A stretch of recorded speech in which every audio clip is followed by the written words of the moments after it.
Yep, you're good. Okay, we're live. It's starting recording now. Is it gonna tell us to keep our mouths shut here? Yeah, just 1 second. You're good.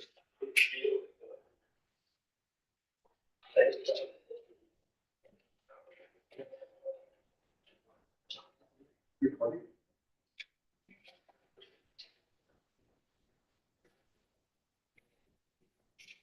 Stream.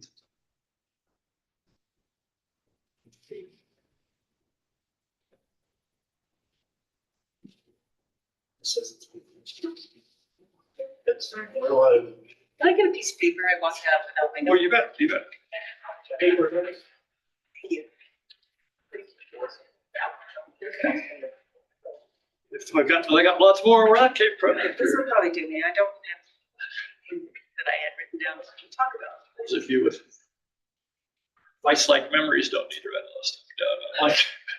Sounds like there's a fast golf among the commissioners. I'm in the Civ department as far as brain power goes. This is reflecting how I feel about each other. Okay, well, I got the thumbs up from our little staff over there. We will call this meeting to order, 5:06, the regular planning meeting of the Albany County Planning and Zoning Commission for May 8th, 2024. Start out with the calling of the roll. Ms. Hanning, Here. Mr. Platt, Here. Ms. Kokornik, Here. Ms. Ben David, da-da-da, shows up right in the neck. Entrance. And Hinkley here, so we have full strength. First item on the agenda, is the agenda. We had a specific request from Commissioner Ben David to add an item. Are there other requests for additions, rearrangements, adjustments to the draft agenda? And would you like to make your motion, Ms. Ben David? Sure. I attended the city council meeting last night. Just move to put it on the agenda, then we'll come to it.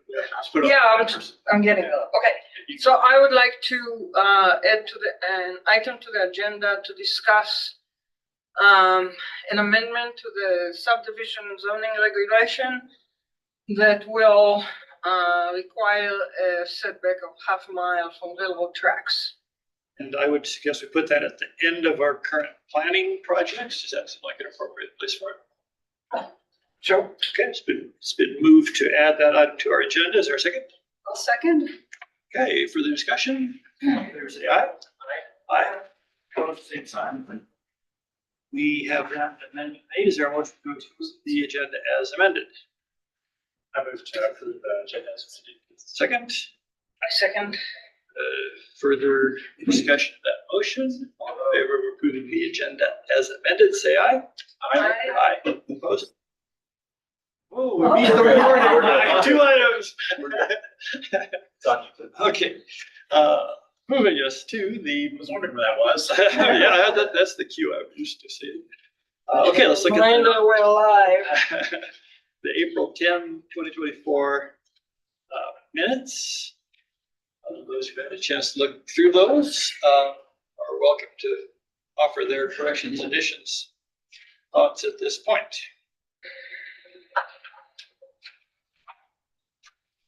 And I guess we have that. Is that correct? Okay. I just had a question. I thought the minutes were well done.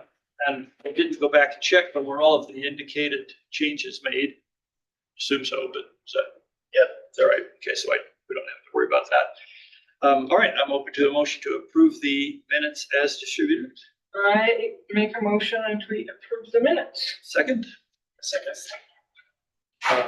further discussion of the motion to approve the minutes. Hearing, seeing none, all in favor say aye.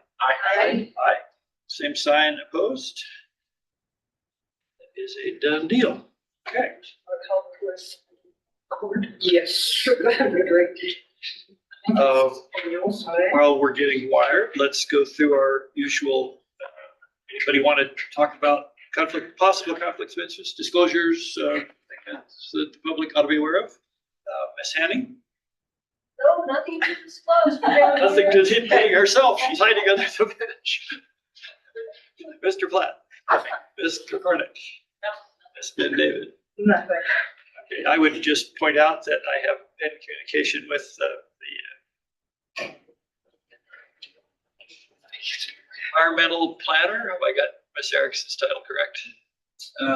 Assistant planner environmental, yeah. This planner environmental, and she and I attended a conference that DQ put on for county officials associated with septic system conferences in Casper. So the results of that will develop over the course of the meeting, but you know, we've been talking about septics. So we have no public applications, and we can move that directly into our current planning projects. The first of which is the general APOC amendments. We have, let's see, bring this up.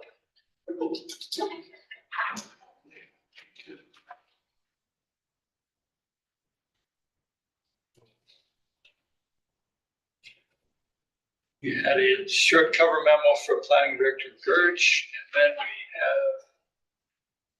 have, oops. Then we have a red line and strikeout,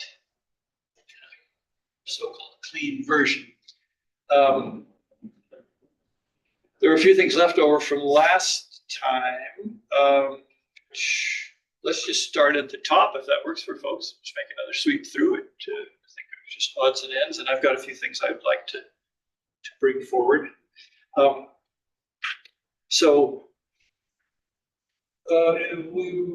Anything associated with the table of prohibited uses, and I would go to that because we had a specific assignment on that Ms. Hanning was going to help us with. So would we like to start there? Did anybody have something prior to that? I'm okay with starting this with. Okay. See where. Table of prohibited uses. Well, I just have a kind of a formatting thing. If something like this is going to get distributed, oops.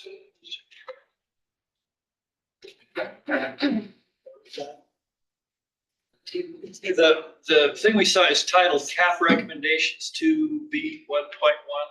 Is that just a leftover header or is that significant? I'm looking at the clean version.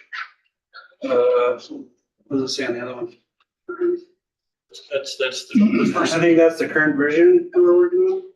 What it says CAP recommendations 2-V 1.1. Yeah, it should be, that's the. This isn't the CAP thing that we're looking at here. Oh, yeah. Well, these are the CAP recommendations. That's why we're doing this update, is because we're implementing the CAP through the regulations.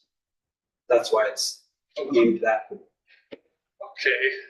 For public consumption, I would suggest a more appropriate one, something like P&Z recommendations or staff recommendations or current something or other, because the CAP, we went through it at some great length and made modifications to it. Sure. And some of the CAP recommendations are embodied in this and some are not, as we've discussed. Correct. So just make it clear for those on the next step. Then mine starts out with number 2. That's actually going to be number 1. That's just a numbering thing. Yes. Okay. For the table? No. No, I'm clear at the very beginning of the document. Are you looking at clean? I'm looking at clean.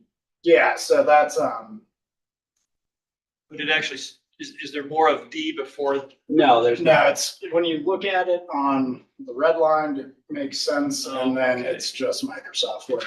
Yeah, there wasn't. So I was just talking to David about this. Essentially, once the commission gets to a place where, yeah, they have agreed upon the changes, we're going to go back and essentially compare the clean to what's actually in the regulations right now.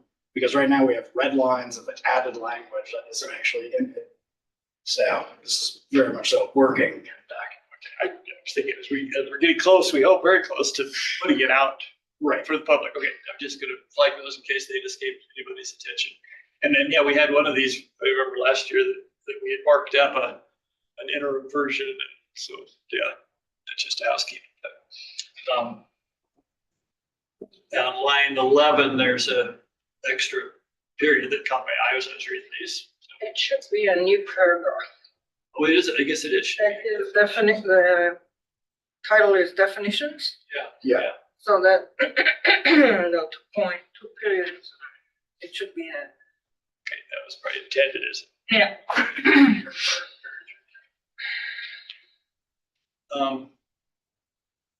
I also thought under definitions that small wastewater facility might deserve a definition, and that we use the term later on as terms of what's exempt. So it might be useful to, particularly because it is significant, that exemption, to say exactly what it is we mean by that.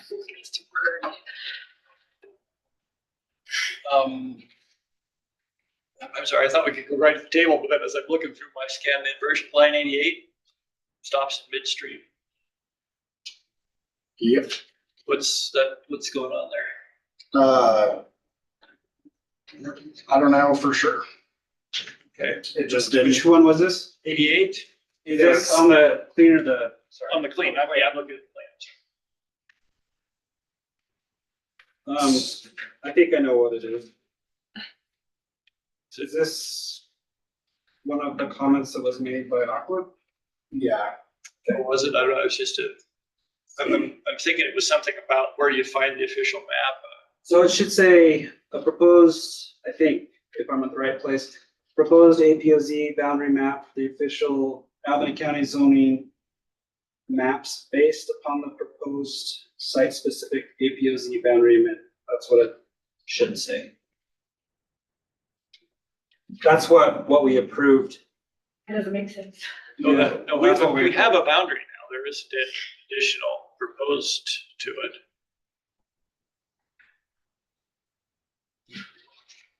I'm pretty sure that's what we approved. But I can Well, we're in. check. If we did, then that was a mistake. What should that say? Let's just fix it while we're there. It should be an APOZ boundary map.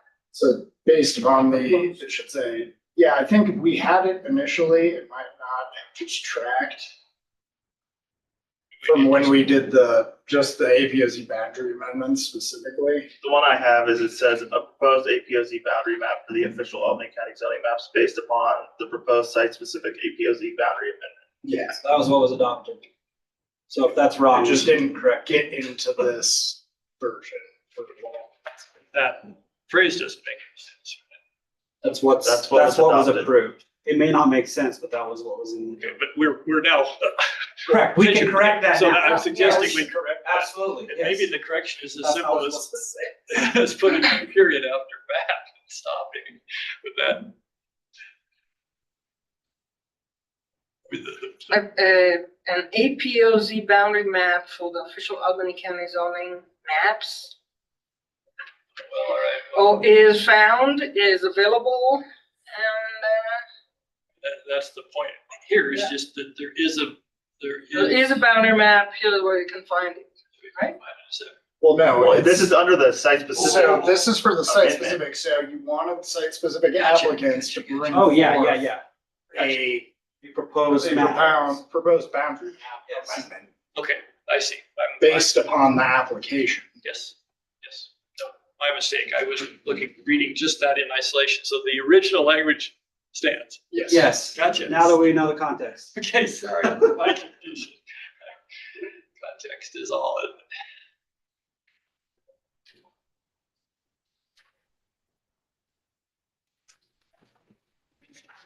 Okay. And then similarly, we need to renumber the table of prohibited uses to make it clear that we have a 1, 2, 3, 4, 5.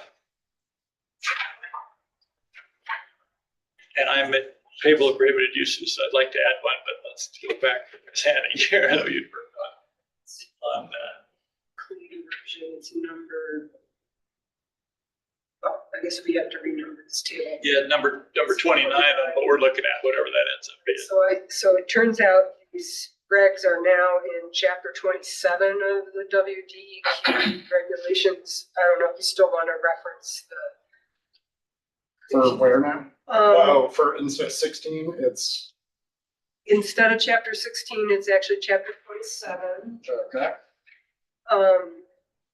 And the only uses right there that are accepted that I would propose we add to the prohibited ones are the 5E3, 5E4, and 5E5. They're all different versions of, well, 5E3 would be a large capacity, which is anything more than 2,000 gallons per day. Conventional septic system without any kind of treatment whatsoever. So that's in my experience, that's a known polluter every time. 5E4 is also a large capacity septic system with secondary treatment, but secondary treatment doesn't remove nitrogen. So it still doesn't quite hit what we would want to see in a large capacity system in APOZ. And then 5E5 is a system that's designed for the capacity of receiving more than 2,000 gallons per day, but it's like something averaged out over a week would be receiving less than 2,000 gallons per day. And it's like a slippery slope of who's going to actually make sure it's not receiving consistently more than 2,000 gallons per day of untreated wastewater. So it's just like another conventional septic tank that has the ability to receive a higher volume than what the county can permit, if that makes sense. It's sort of a convoluted definition. But it looked like a slippery slope of who's going to make sure this is really not discharging what it's designed to receive on some days. So I would propose we remove the 3E based UICs, and the other ones are acceptable. So we would remove from the exception 5E3, 5E4, and 5E5. Yes. Got it. Any objections to that? Okay, is that understandable?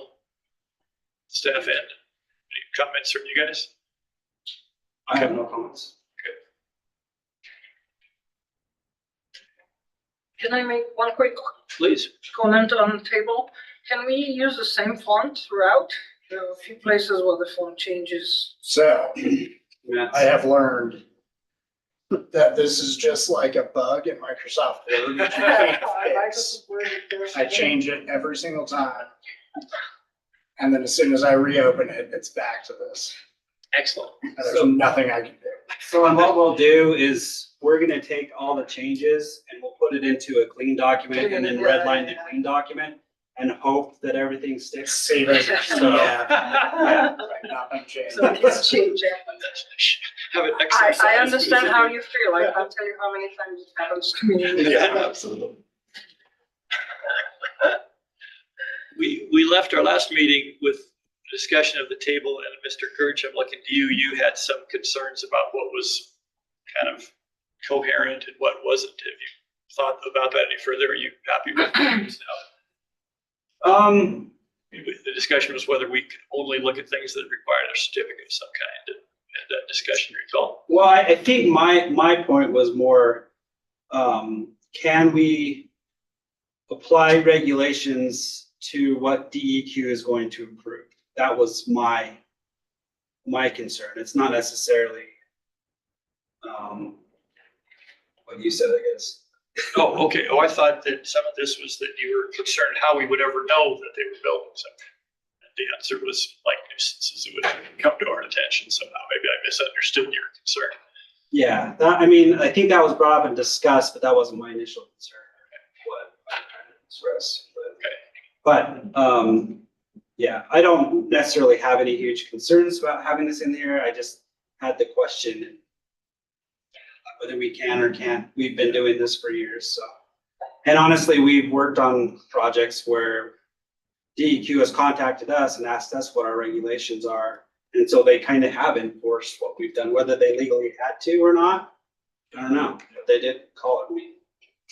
I mean, I think Mr. Ayers would verify there is gray ground in here that may get explored eventually.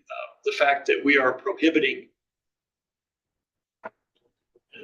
35 there, what are essentially great big septic systems, but we have retracted our concern about individual septics.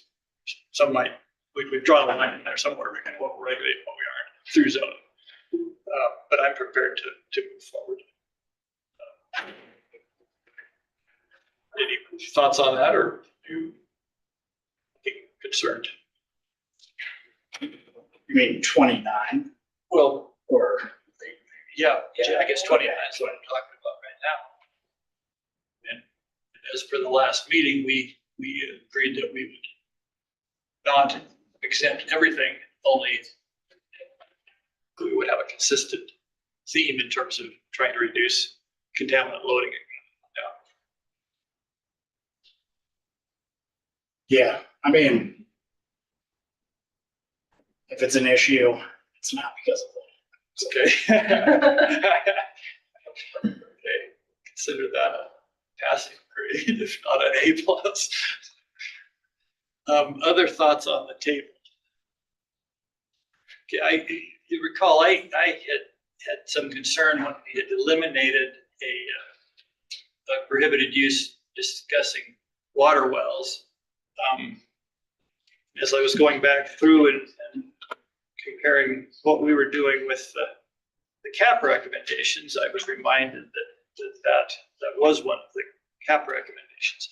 And my concern was that we not kind of overplay the card of we cannot duplicate or overlap with state regulation. The state engineer's office basically regulates water rights.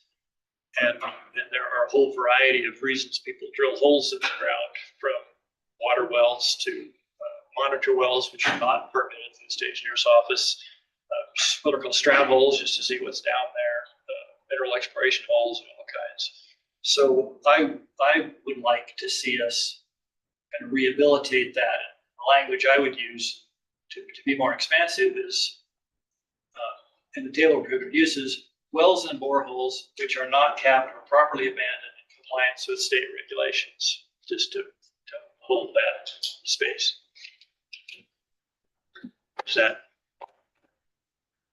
you think that still meets the duplication?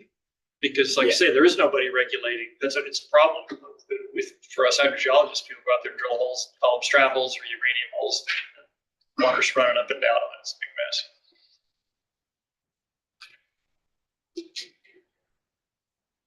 Can you, Okay, so not just water is what you're saying? No, I might say water, forget water, wells and boreholes, which are not capped or properly abandoned in compliance with state regulations. So I'm not explicitly saying water wells. Our concern is any holes that penetrate the aquifer and therefore provide special conduits for contaminants. Because, okay, so I mean, the water wells are under, I can cite the exact chapters of state engineer regulation. No, there are minimum well construction standards that the promulgated through the state engineer site. This is true for the things they permit, but they don't permit under wells, for example. Okay. So you run, it would be duplicative as to water wells, you said that. Arguably. Mr. Gertz? Yeah, so what's the difference between this one and the last one? DEQ regulates all of these, any system that's over 2,000 gallons, and the state engineer regulates all wells and well construction. So I'm just saying, like, you know, can we, are we arguing different things for the same, or, you know what I mean? Well, we're drawing, as I said a minute ago, I think we're drawing lines as we have to somewhere. And I don't care, like, I don't care if we regulate wells, you know, Well, we can't here. But like, what's the difference between that and the underground injection stuff? Okay, so it's, the rule is that you can Is it because we already have some authority with DEQ to regulate? No, Wastewater, it's or- basically like you can foreclose an activity which DEQ would other regulate, which DEQ would otherwise regulate under zoning. Okay. So you can foreclose, a gravel mining operation under zoning authority. But if you are to allow it with your zoning authority, that regulation has to be done by DEQ, not the county. So we are disallowing, class 5B, whatever, as a class. You're just saying you can't have You it. can't, we're not doing it, okay? And so, That's the difference there. okay, But then if you're saying that Was it the It's- plugging of the wells? Is that what? Or no? No, if you're saying that you're Can't remember. foreclosing wells which are not,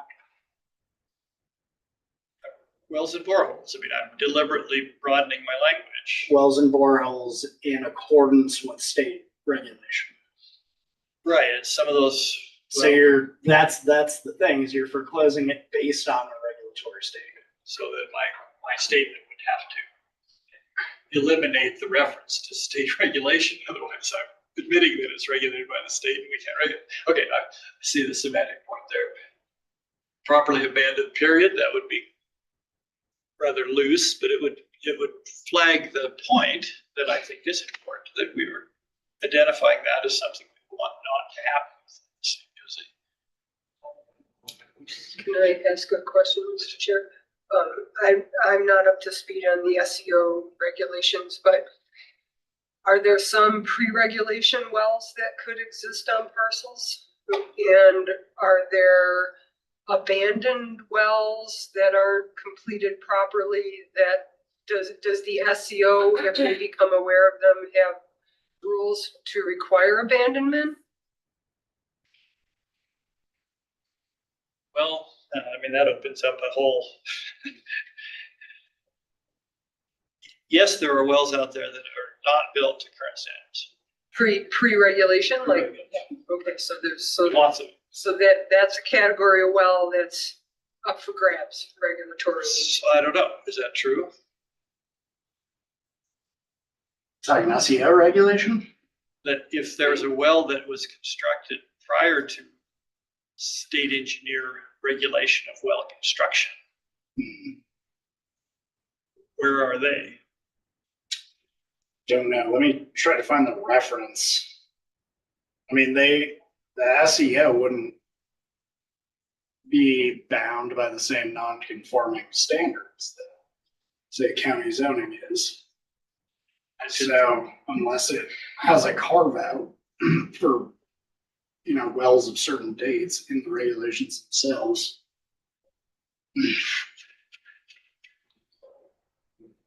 Well, to your second point, there are within the state engineer's office, as within any of the state agencies, of distressingly large spectrum of rules that are not aggressively monitored or enforced.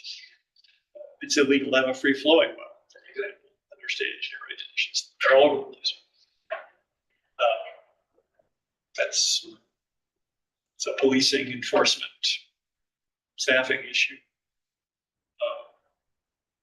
Because I'm thinking about it because when I was on the city planning commission, one of the subdivisions in there, within city limits in the APOZ had an old well, that was abandoned, not being used. And the city couldn't do anything to get it plugged and abandoned. And it was almost, it turned into like a, sort of like a leverage by the applicant against the planning commission to get approval for the project, because he was saying, if you approve my project, I will plug and abandon this well. If you don't approve my project, I won't plug and abandon the well. So we were left with either way, there's gonna be a threat to the aquifer at this parcel, one way or another. What's the lesser of the evils? So it just brings to mind, like, who can leverage closure In that case, the city didn't think they could. And nobody was convincing the SEO to do anything. So it seemed like a rogue, unregulated situation.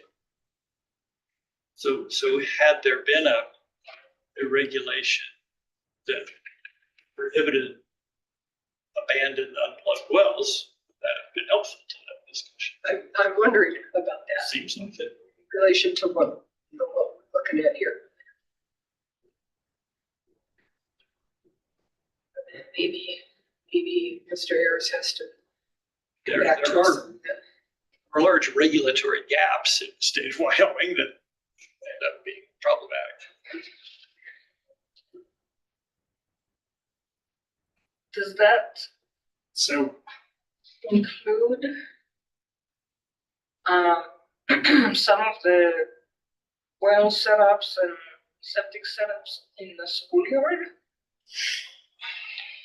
Because these are holes into the aquifer and I don't know that they're maintained. I mean, just asking. There are several of those. There's one specific I can think of that may be the same one you are, that since they put one of the new trails in there, here's this well sitting there that's obviously been abandoned. That's a potential source of contamination. Now, I guess the alternative is for this planning department to lobby the state engineer's office to come over and lean on somebody.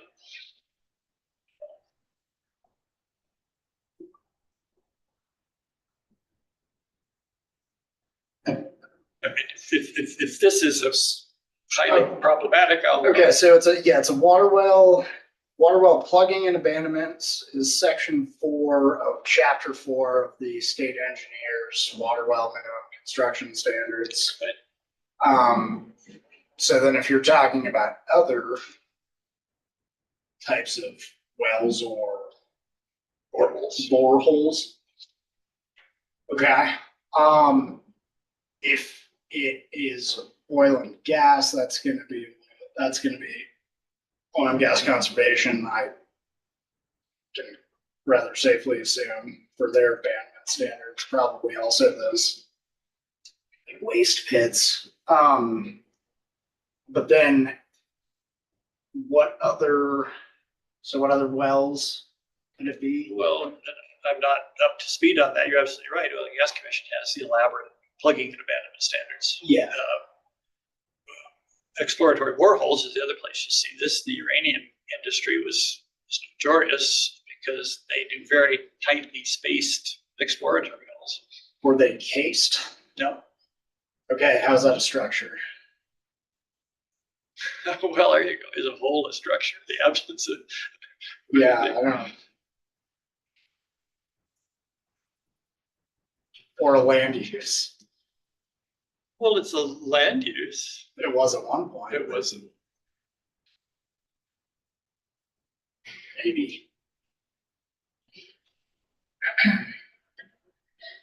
Well, all right. I'll let's set that one aside if it doesn't have an obvious resolution. And maybe we'll bring it back on for set of amendments. But there is a thing there, an activity, an absence of material. Maybe. I mean, where you're gonna see it normally is like water wells, oil and gas. And you can't have that language for those. So your solution to my problem would be that we encourage our planning staff to demand enforcement. That's how that would go. if they even find out about it. If we found out.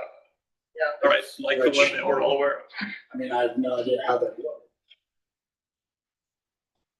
Well, they'd find out because David or I would tell them, or tell what you just did. Inside loop 3 of the new pilot trail system. You could add it to the SSI that you'd have to look for.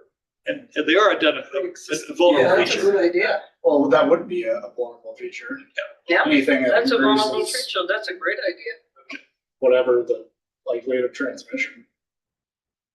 Yeah, So get into either the definition of SSI or I don't think we would have to. I think that would be covered in the definition. so I think those are identified as a vulnerable feature.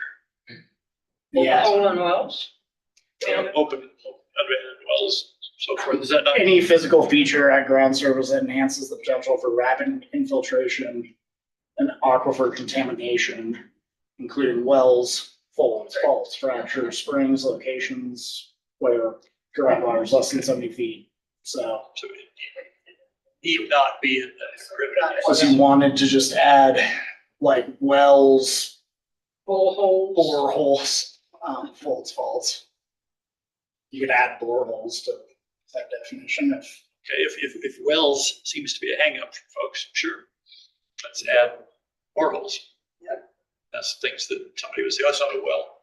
Okay. Boreholes are prohibited. No, Just no under the vulnerable features definition. Oh, I see. that we're listing examples.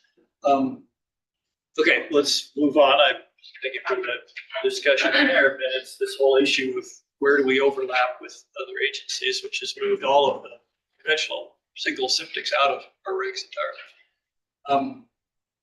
I had a comment on setbacks, vulnerable features at 159. Has anybody else got anything up to that point?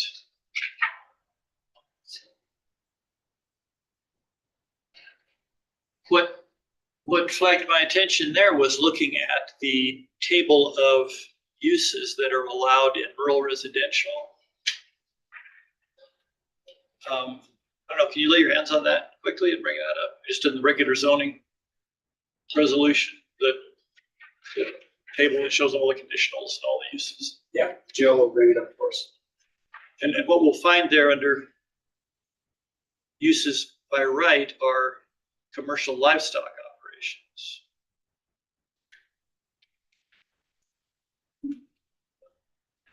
That's totally allowed. Which I was thinking that we perhaps were a little too broad in our exemption here, that we would allow you to lessen the setback if you, I think our thought there was that if you don't have room for your facility, like a house that you're building in an existing subdivision, and you can't meet the setbacks geometrically, then we would say, well, let's talk about it and see if there's a way to build your house, environmentally responsible way. That's the point of this paragraph at 156. And we emphasized in previous discussions that we want to enforce those setbacks except under these certain circumstances where you just can't fit. And it strikes me that, so if we just look down that list under rural residential, are there other things in there that get an A as allowed by right that perhaps we don't want to be that generous with? And my answer was no. I mean, all of those are, I think, the kind of thing we envisioned. If you've already got a lot, you don't have room for your house, then sure, you've got to find a way to build your house. But things, what's it say, commercial livestock operations. Though that one strikes me as potentially problematic with respect to contamination and quite ambiguous in terms of its size and whether it would fit. So I'm picturing somebody on a relatively small lot coming forward and say the development that I would like to propose on this lot is 10,000 square feet, and there isn't room for that. So the cure I would make, would propose for our consideration would be this setback may be lessened for residential uses. Just thinking that's what we mostly had in mind. Let's just say it, and that would not put the opportunity on the applicant to simply define a large If area it's use. worded as the setback allowance is only allowed for the primary residence or what's the term we use for the, We usually move the primary residence. I was thinking previously. residential use, which would. Residential develop, because this is under terms of development, which is defined in chapter 1. So I was thinking So primary you could dwelling. say residential I development. was just thinking residential So development. that would allow an accessory building. Right. And they still have to meet these other criteria. It's just that we had earlier decided we didn't want to consider relaxation of setbacks unless there was just no room. Yeah, I think adding the word residential before no development, I mean, between no development in the beginning, no residential shall be approved. Well, no, that one, Yeah. any development, this may be lessened. So this setback may be lessened for For residential. Okay, That would gotcha. be the fix that I'm suggesting. Mhm. Yeah, I think that's a good idea. Does that work? Okay, if that's acceptable, let's proceed in our next iteration. with David, that. is there any zoning district that doesn't allow residents? Industrial. This industrial, I don't know. I assume you could always build a house, not the case. Conditional use Conditional use for commercial. Personal. for a single family dwelling.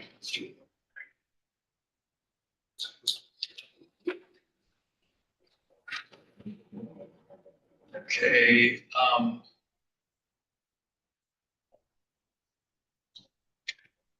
that same issue comes up at 266. Has somebody got anything before that? In that same spirit, I would suggest at 266, 268, we add residential, any residential accessory building, residential accessory building that Roman ends 2 and 3. Same argument. Does it seem reasonable?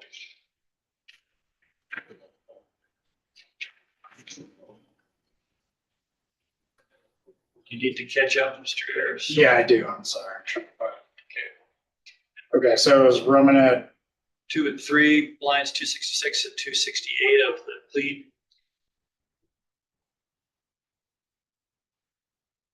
A residential building does include a wastewater. Well, an accessory building may or may not. So then it would So read, where does the word residential go in there then? before the word accessory, any residential accessory building, Oh, be right, make the correction. The addition. okay. Well, but it's saying if the residential structure doesn't have a wastewater facility. I mean, is the, Well, it's it's the livestock that I'm thinking about. So as I mentioned, there is not a wastewater facility, but okay, a livestock operation produces wastewater, yeah, just by, but not through a Runoff. facility, right? Just by having a bunch of animals in one spot. And that's the kind of thing that we would like to not have on Golden the Features. okay, Like, it's the chances of someone wanting such a thing on a small enough lot that they had to think for the special provisions as part of our small, Mr. Hirsch. We don't differentiate between accessory buildings like it's on commercial, or industrial, or residential. So do we want to, I don't know, reword that to see what you're saying, or do we want to define? What, is there an easy way to say accessory to a residential use or something? well, it's a, Yeah, Like maybe an that. accessory building on a residentially zoned. what's the, Is there a definition? well, but then couldn't you get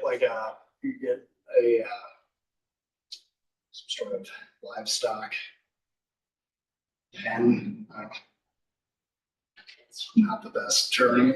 Fenced in area or whatever it's called? Yeah. Well, I don't, I mean, would a barn You full can of, get stables, as long as, it's not the primary use, when because you would allow like someone to have stables for like 10 horses in residential zones for me. If they're for personal use. Yeah. well, it's an allowed use, as we just looked at the table, is commercial livestock operations. Well, if they have, just because they have stalls doesn't mean it's commercial. Right. and I'm not worried about commercial, non-commercial, I'm just saying that simply because you're in a rural residential area, you are allowed by right to have a commercial livestock. And we're now in the APOZ and we would like to put some limits on that. On these, we'd like to have an SSI, that's what the piece we're looking at now. Earlier, we suggested that we wanted to see those kinds of operations set back from political features.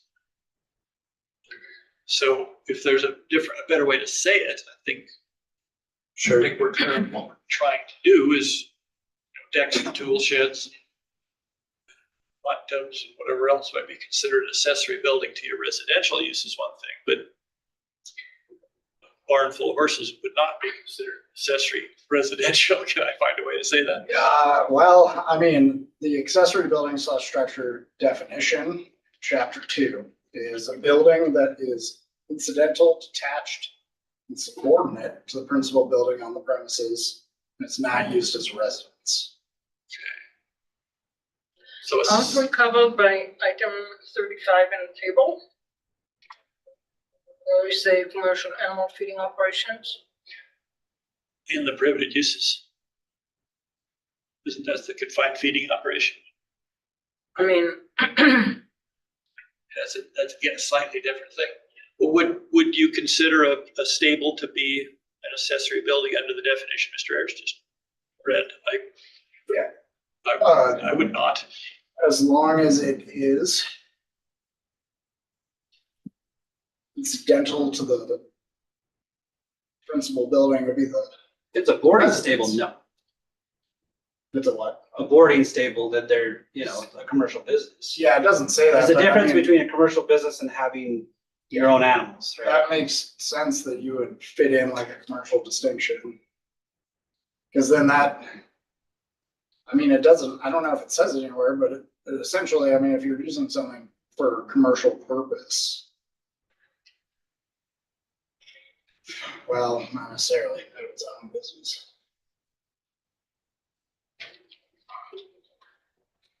So is there a way to say, So you could just say any accessory building / structure residential purposes?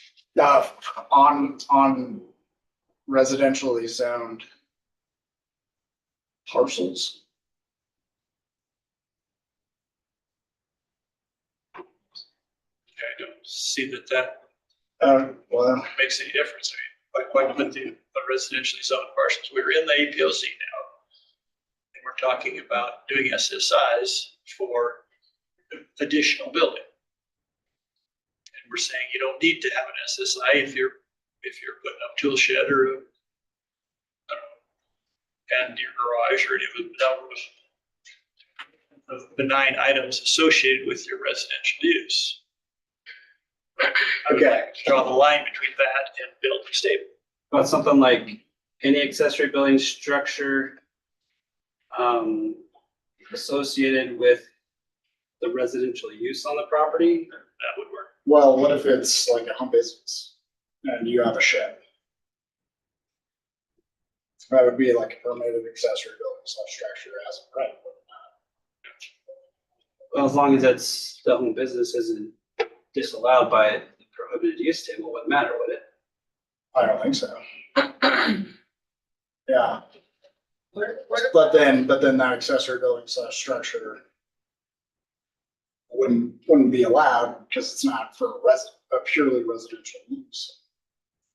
It's a home business, which is a commercial use, even though the primary use of the property is residential. I thought what Mr. Gertz said made sense to me. I mean, a home business, the definition of home business is it's incidental to the residential use of the property, so. I mean, I don't, But is it it's not a residential use, because if you go to the definition for home business, or sorry, if you go to, we got into this earlier. Commercial use. Yeah, there was something that referred home business to commercial use.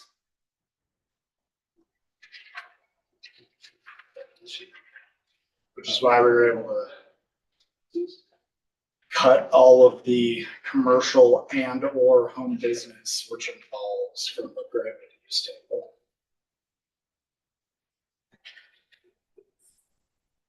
And again, I'm going back to the table of rural residential zone allows commercial livestock operation.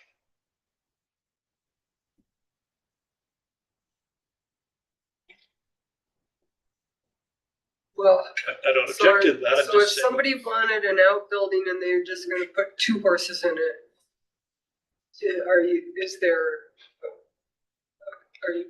you want an SSI? Cause another way around this could be going back to the table of Yeah. prohibited uses, We're in that. like Marab was saying, get rid of the word commercial. Yep. Animal feeding operation, because then you're just saying any animal feeding operation involving more than 1,000 animals or 10 animal units per acre. So then I guess you could have somebody with nine animal units on an acre in the APUC without. Yeah, I think what you just read is feedlots. Well, but it's also, And then I mean, 10 animal units per acre Yes. That's a lot. is I had to follow that. We went from business not what to I would call a feedlot though. I mean, it could be like, No, but if they're all parked over this fault that runs right down to the neighbor's well, that's the thing that I would like to. So can we add something else to the table that addresses what you're talking about? Oh, yeah, wherever that falls, I was thinking that it would be less onerous to put it as, like we did a minute, like setbacks, that if there's room on your property and it's otherwise acceptable. So here we're talking about, do I have to do an SSI for it? Oh, instead of just prohibiting. Right. Right, which seems to be less heavy-handed. Which I think is good. Yeah, okay, I understand. It's just finding the words here at 266 and 268 that say that. Hey, David, could you, okay, so your main business has or your property mainly has a, like business structure. And you build a little outbuilding that is secondary and subordinate to the primary, but you live there. And would that be permissible to under like base zoning? live in the. Yeah, accessory building or, oh no, because it has to be non-residence. what if you just say any accessory building structure or addition to existing building structure that will not include a wastewater facility or any animal units? Okay, or livestock, yeah. I think we call them animal units. Units. So, Okay. right? Yeah. Yeah, we define. Large spotted animal unit that's used for milk. Okay, whatever, that was the only thing in the table that caught my attention as being problematic was the, Just can't control later when a property sells. And you're like, oh, this is a great building for me to put my horses in. And so that, I mean, you just can't, you lose control at a certain point over what, not included wastewater And how facility. often that happens. So you would put or livestock or Animal or animal units. That's not defined anywhere. Isn't it? I thought it was defined in the agricultural use. I thought there were limits on numbers of animal units, well, or number of animal units in rural residential. They're the feedlot stockyard livestock confinement operation. So there's like feedlot, stockyard, livestock confinement operation that's defined in chapter 2 for throughout, which this is the same. I guess it's just that table right that's up now with Do we find it? the units. You know, you could have 3 pigs to equal 1 cow.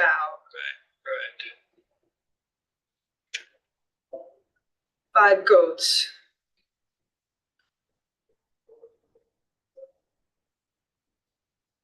Guess you could add, or add any animal units or the feedlot, stockyard, livestock, combined definition.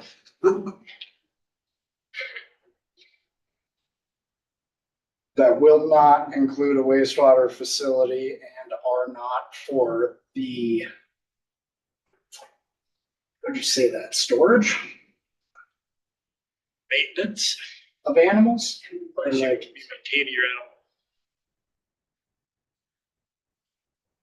for the housing of animals. Housing. All right, Sure. all right. Let's try that.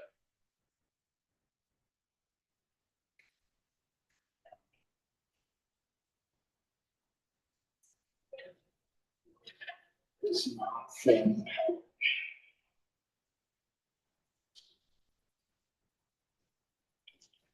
So if you want your dog to be in a shed outside, yeah, do it in SSI. Or your cat. Well, that's where I'm thinking that would be considered just conceptually incidental to your residential use. I don't think horses are. Now, maybe I'm being, Well, what's the size, what's the size that bumps you into being an accessory building as opposed to I don't think there is just put a shed? on your 144 square feet. So you could build an enclosure of 144 square feet for your animal and not need an SSI. And not need a zoning certificate. That'd be very spacious for your dog. Or some chickens.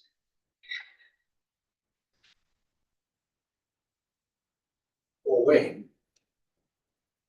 Where are you getting this 144 square feet? Zoning certificate section. It exempts them from requiring a zoning certificate. For anything that's below a certain size? Yeah. 12 by 12. Can we make the setback just for special circumstances and not specify exactly what? And when someone comes with an application, we can evaluate one by one? Because I think trying to fit it to every single potential use in this document would be a little too much. So let's go back. Instead of lessening to lessen the distance, Well, all right, no, we did that earlier, and so here we are talking about SSIs, all right, so maybe we could say that we've already established that you have to set back from the multiple feature. yep, You don't have to setback, do an SSI, and forget the lesson. okay, And if somebody comes with an application, we can evaluate them, the staff can evaluate them based. Because if we try to figure out if it's a one animal unit and one enclosure and one, it's gonna be. Oh, yeah, it's true, and they would still, since it's not a residential whatever, they'd still have to fit the, they would still have to do they'd still have to meet the setback, irregardless, so long as it's permitted. So I would say any setback, any changes to the setback will require approval of the planning department staff. and that's covered back up under setbacks. And that's it. Shall be improved, all right, so the loophole would be the one Ms. Canning points out, that we don't have approval of 144. I'm not gonna get too many horses in a 12 by 12 space, I guess. Although feedlot folks can get a whole bunch of pigs into a pretty little space.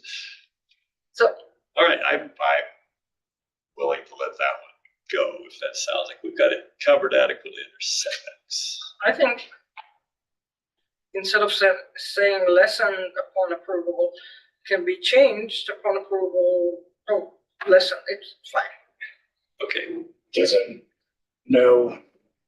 so we'll make no changes to Okay. 266, 268. Right, I think if that's the pleasure of the commission, which I'm sensing it is. All right. I think if we get into the nitty-gritty details of every possibility, we'll never get out of it. Yeah, I think that plays against those who will be looking at this quite carefully to find the loopholes. And That's the yin and yang of that discussion. Two additional questions. I think we've talked about this, and maybe it's just a matter of reminding me, what happened to items 13 and 14 up above? Those were the things about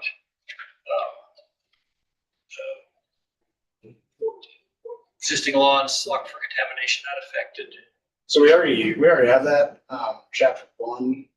Okay, so that's just redundant to put it here. Yeah. And the severability thing that somebody thought was important at some point, that's Already have that in chapter 1. okay.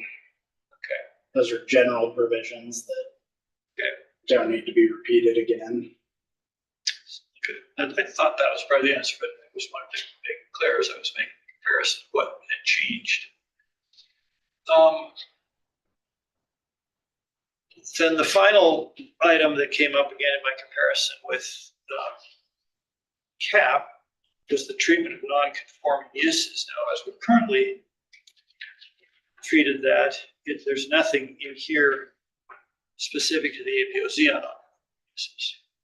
And we've left that over to section 6, which just covers all of them. Something that the CAP recommended, and I'm reading from page 152. If the owner operator, Stantec also recommends if the owner operator of a non-conforming use fails to comply with other local, state, or federal requirements for a period of 24 consecutive months, all subsequent use shall be brought into compliance with the scope and intensity of the uses for the district in which it is located.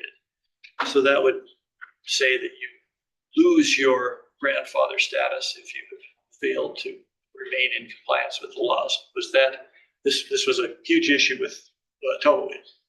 You lose your non-conforming status, possibly. Right. So to lose non-conforming status, there has to be an intent to abandon, an actual abandonment. One cannot, by regulation, suggest that failure to meet other standards is an intent to abandon. That's too much of a stretch. Yes, and it's also, what regulations often do is provide some sort of time frame, essentially in which an intent to abandon is going to be pursued, such as that 24 months. And we have that in just the regular non-conforming use standards.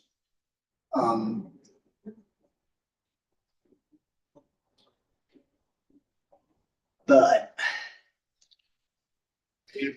We are the ones who set whether it's 24 months or 3 days, right? That's in our regulation. yeah, I mean, you could try to set it 3 days. I don't really think that would be very persuasive to a court. 24 months has generally been viewed as, yeah, that sounds about right.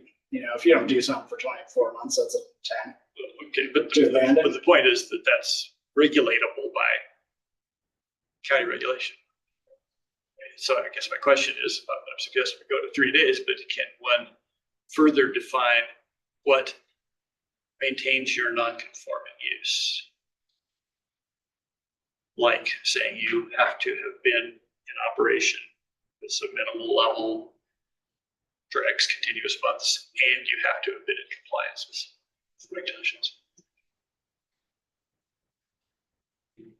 Well, by its very nature, it won't be in compliance with the regulations if it's not conforming.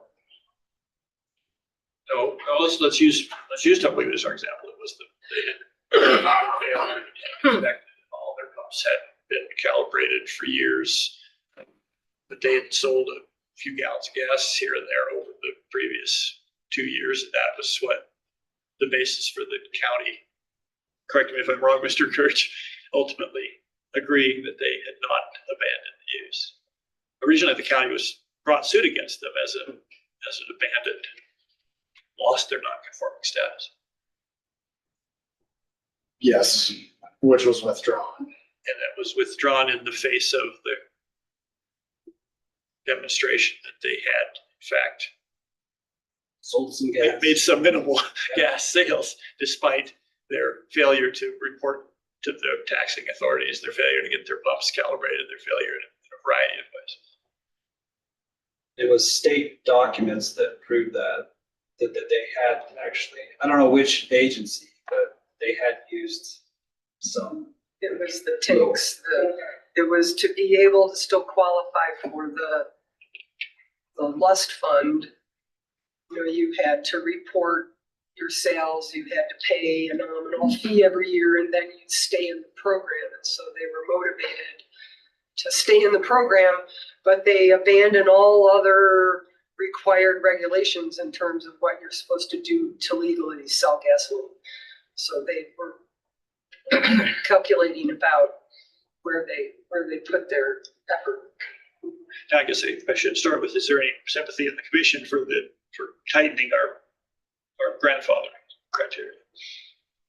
Well, I think I was the one who asked Stantec to put that wording in because it was so frustrating to see that this operation was operating illegally, essentially. They were only following 1 out of 3 state regulations because it benefited them to follow that and stay in the Lust Trust program. But I remember when Stantec put it in, Matt wasn't happy with it and said, this doesn't fly. So non-conforming use is only within and can only be within the context of the zoning regulations. If you start applying other regulations which we're not using, that's no longer non-conforming within the concept, like scope of a zoning regulation. We don't have the authority to regulate. The only way we can regulate is through zoning, not through a higher jurisdiction's regulations. So it has to be within the context of the zoning resolution and its provisions. And its provisions cannot be that you will follow the requirements of DEQ because that's duplicative regulation. So you cannot require that they maintain their taxes. All you can do is require that they have a gas station. Like a non-conforming use is a vested property right, under both the federal and state constitution.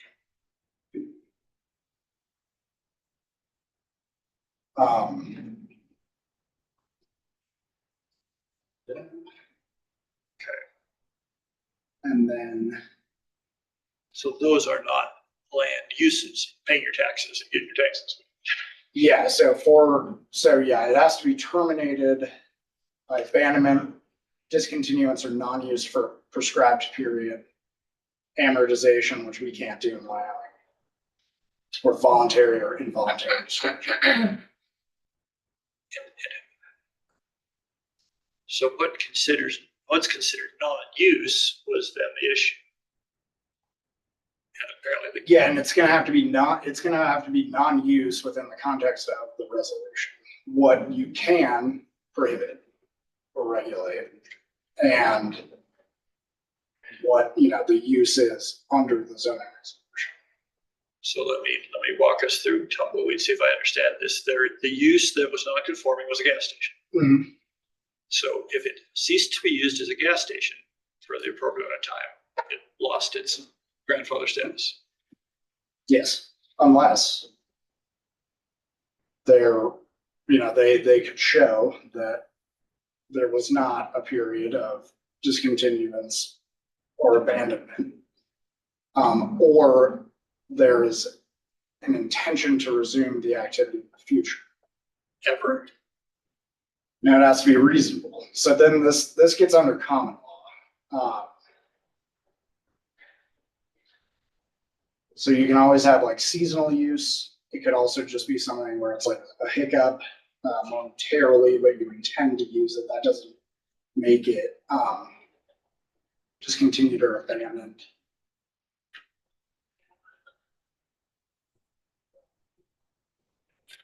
And I mean, it sounds like under common law, by them showing, well, here is evidence of use that rebutted the presumption that was created by the zoning resolution for however long, something is discontinued, that it drops you out. It's a rebuttable presumption, but the resolution can sort of establish that presumption. It goes to court, by the way. Oh, well, doesn't everything, but we want to. Well, not, no. Almost. All right, well, I guess I'm beginning to understand that the fact, no matter what whatever the non-conforming uses, other activities are, however illegal, maybe they've been dragged into court for failure to pay taxes. That isn't our concern. It's the use of the building, of the facility. Of the, yeah, As of the land. yeah, of the land. So even if the use is like illegal because you're not following other laws, the use still stands. Yeah. Yeah, like, you know, let's say you're operating a bar and you violate every single liquor law on the face of the earth. And you're still using it for zoning purposes.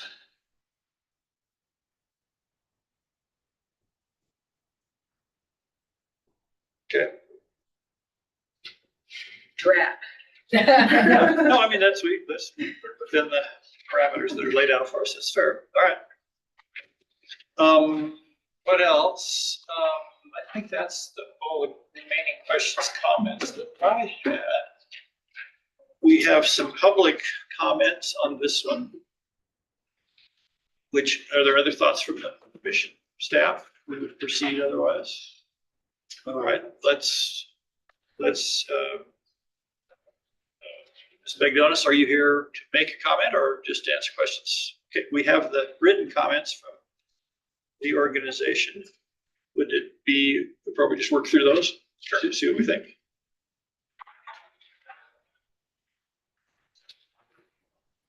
All right.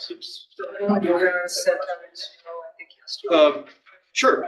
Here we have these comments, and they came in, I think, in a reasonably timely manner. That Ms. Platt, you want to comment on the comments? No, I was just wondering where we're gonna start.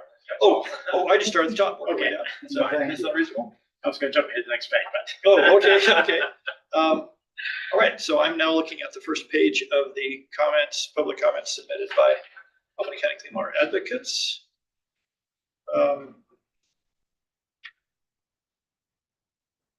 They ask a question about coordination with city, which is a question we've talked about before. Any developments on that front, Mr. Gerch?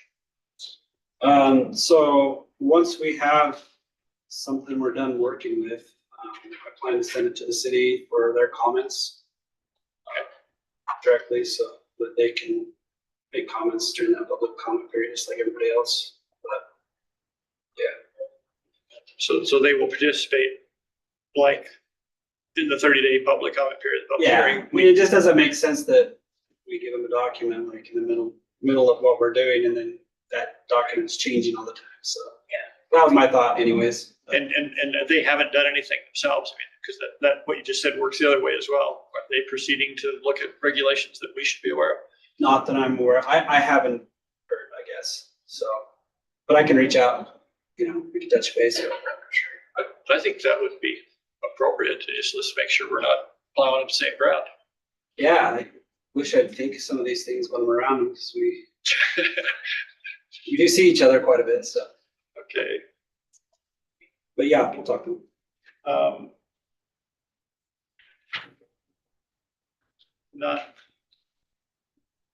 Not surprisingly, I think folks are going to be a little bit surprised when they see the wholesale deletion of the septic systems. I think we've talked that through at some length.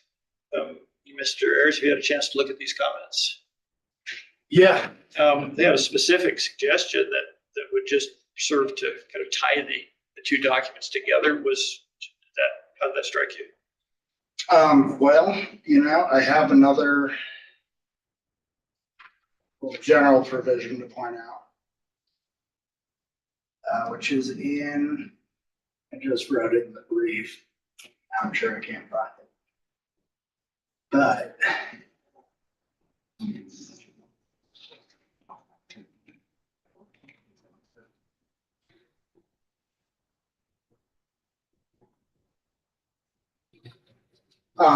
so I guess like throughout if you go to chapter 3 zoning, for each, base zoning district. It says in minimum setbacks. Setbacks for sewage disposal systems shall be in accordance with the county entitled design and construction standards. For small wastewater facilities and regulations for permits. Are you reading from that document that we have in front of us on? This is in chapter 4 of the zoning resolution. Okay, not in sections D there. No, so, Okay.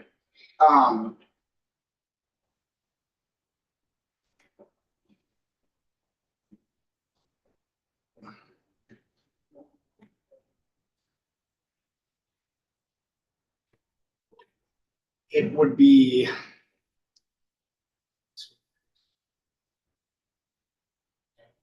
Suggestion here was to put something here in chapter 3D, where we're. You can, I mean, in my opinion, there's enough tie-in in the remainder of the zoning resolution. But if that's something that you would like to do, you certainly Thoughts from the commission? Do you like? I like the idea of having a tie-in, just because if somebody is just honing in on this section for thinking about their development, it would just be an obvious like reminder that, hey, you better go check out these regs to make sure you're thinking about the whole thing. So I like the idea of a cross-reference. I do too. I don't think I've heard anything. It may, no, sorry. Yeah. Good. Same time to develop. I like that. Again, I'm trying to put myself in the head of a public who would say, well, what happened to that? They had offered some specific language that sounded all right to me. Why don't you guys look that over? If there's nothing objectionable in there, let's go ahead and throw that in. Matt, do we want to refer to DEQ as well, or just our regulations? only refer to ours. Okay. Because if it, under the delegation agreement, chapter 25 doesn't really exist. It's all to be in our regulations. Yeah, it refers to and the delegation agreement itself between the two. It doesn't say Sorry. to DEQ. Yeah, I mean, it refers to the statutes. I don't know what those statutes specifically say, but they're probably just giving DEQ the opportunity to create their chapter 25 and all that stuff. Yes. We get back to it real quick. I mean, we could strike the pursuant if that's superfluous.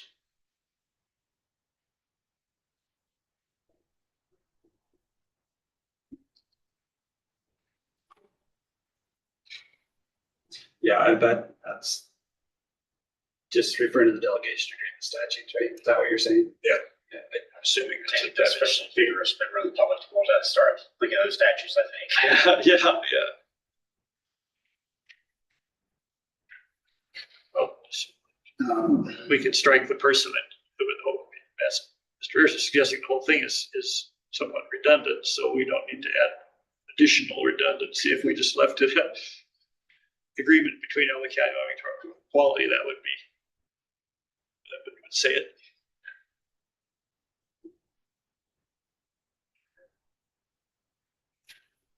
Yes, one. I would just say, that small wastewater facilities, within the APSE shall comply with Albany County's design and construction standards for small wastewater facilities and regulations for permits. Yeah, so I would just say that.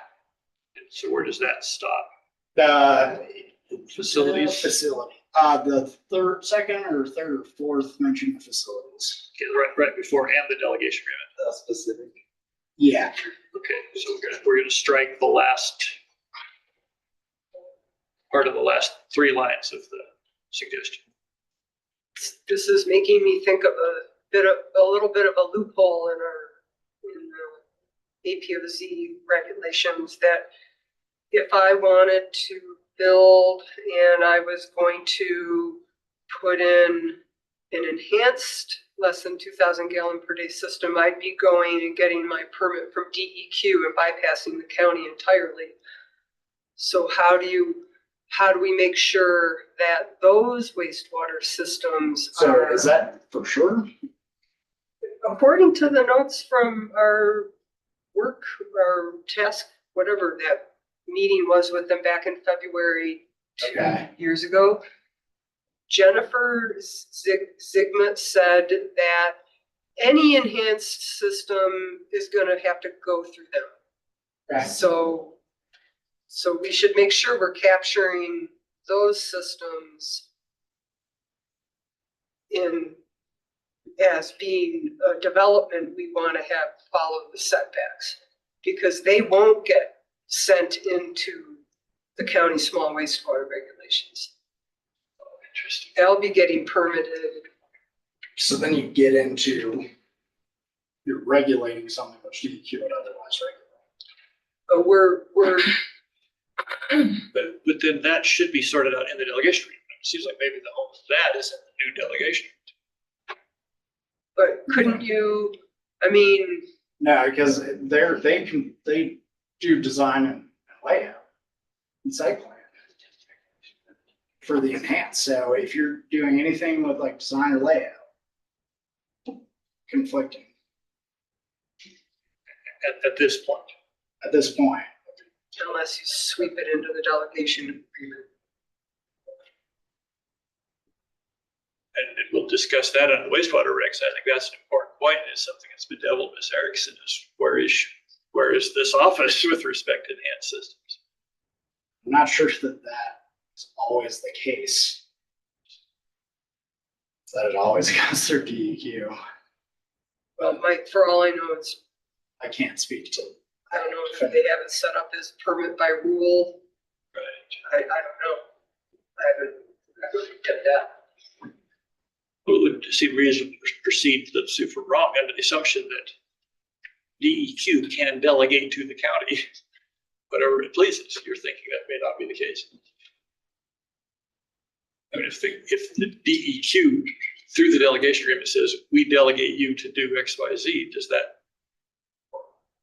So it has to be specific. There's a lot of statutes to track. Which is really an interesting deal because they're the ones like DEQ says, hey, put this on your plat to require them to, put in these specific systems. So, and they don't ever review those systems. They're like, I think that's a mess, and they should. yeah. So the delegation authority under this section is limited to small wastewater facilities. So if it doesn't meet the definition of small wastewater facility, because then no, publicly owned or controlled sewage collection, water distribution facilities, publicly owned and controlled non-discharging treatment. You're reading from the delegation agreement for the statute that allows delegation agreements. Yeah, it's limited to small wastewater facilities and publicly owned water and wastewater. So DEQ could delegate to the county regulation of enhanced wastewater system. Not if it doesn't meet the definition of small wastewater. Because it's small. It is. But the definition, so Yeah, what's the definition? statutory definition is, A small wastewater system means a conventional septic system.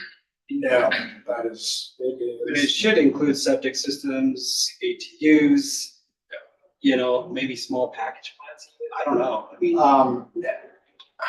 we've talked about this. Fire. The sense it would be that small is a different criteria than Yeah. density. Let me find it real quick. yeah, I'm just curious what their definition is of that.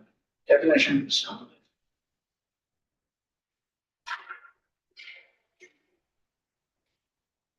Or if they define it. Like I don't think they define enhanced systems either, do they? Or was there? They do in odd and conflicting ways, so no, the whole thing is a mess. Small wastewater system means any sewerage system, disposal system, or treatment works having simple hydrologic and engineering needs, which is intended for wastes originating from a single residential unit serving no more than 4 families, or which distributes 2,000 gallons or less of domestic sewage per day. So the only word, So it's simple is what. what is simple? Let's assume that the substantive part of what you read is on the operative part, that it's a residence and it's not a great big system and it's got 2,000. That makes sense. And somebody can argue with that, I guess, but okay, we should try. Yeah, do you like more generally see enhanced systems with like big buildings? Is that, I don't know. Well, at some point you go to a full UIC permit, sky's the limit. Package plants, injection wells. I mean, the big stuff really is a whole different kettle of fish. Sure. I would think that it would take me a stretch to say simple means what we've assigned the word conventional to. Less than 2,000 gallons per day. Yeah, I mean, that's something you can get your teeth into. Well, but it's, Well, it's right. a, it's a work. If simple means not recirculating or filters or add-ons to Electronics. nitrates or electronics, then that would. Or hydrologic, well, it's hydrologic and engineering. So if it already comes prepackaged, is there any engineering? All right, let's proceed Okay. with what I think we all agree is a common sense understanding of small things and big things. And if somebody can find a definition of simple someplace that is enforceable, then we'll listen. All right, so now I'm moving on through the second page here of the comments. Second full paragraph looks like it's just editing.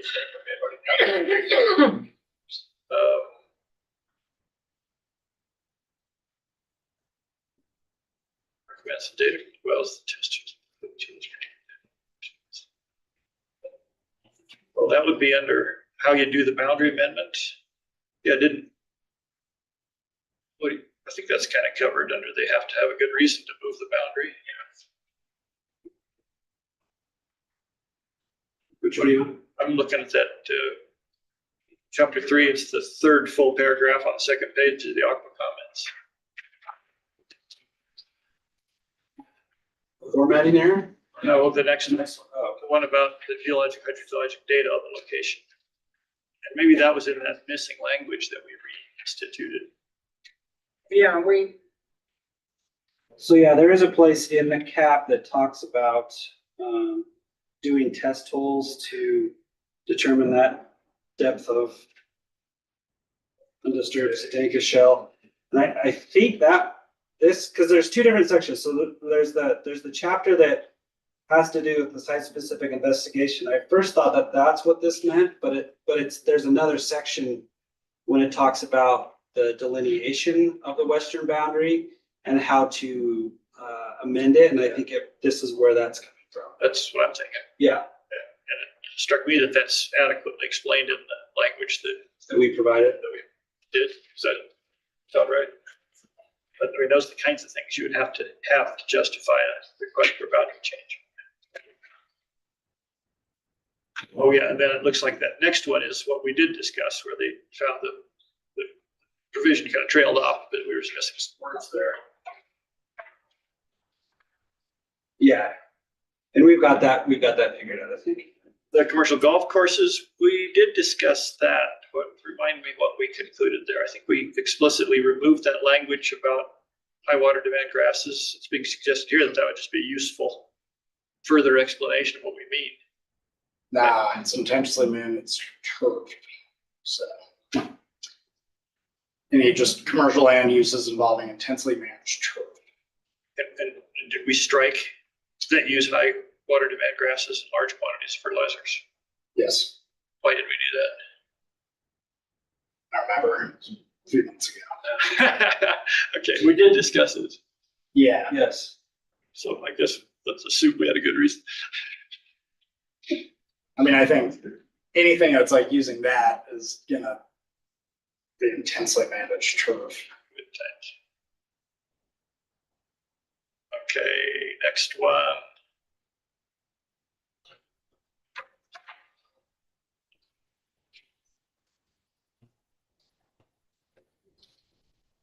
Okay, I think significant threat to groundwater is inherently ambiguous. We've tried to trim as much of that as we can, but I'm not. And we've talked about setbacks considerably.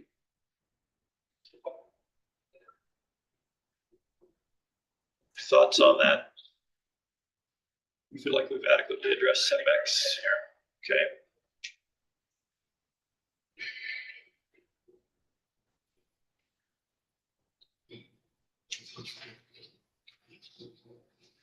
Mr. Chair? Yes, sir. There's one thing, so with SSIs, we took out zoning district because the zoning district amendment is not a development. Yeah. So that's why we did that. But there is the requirement under the SSI reports where it says where subsurface wastewater disposal is proposed within the APOZ, documentation that the facility will comply with the county's design and its small wastewater facility regulations. So then do you also need that tie-in above? If part of the SSI for any zoning certificate is going to also require documentation that complies with those regulations. I would say yes, that those are not exactly the same thing, and was just SSIs, and the earlier stuff was just the whole shebang, would be my sense. I think the redundancy catches those subdivisions that would be excluded because they already conducted an SSI. So they wouldn't even be reading the SSI section per se. Okay. Just down to. Okay, now let's. You're now at the third to the last on this page of the Aqua comments about zoning district, and I thought that's what you were going to say. What we removed zoning district as an SSI requiring event because it didn't have a specific development. Is that, or remembering that correctly? Yeah, and so there's no way to evaluate it. You couldn't say that won't work because there's no that at that point. Yep. I'm not uncomfortable with that. Okay.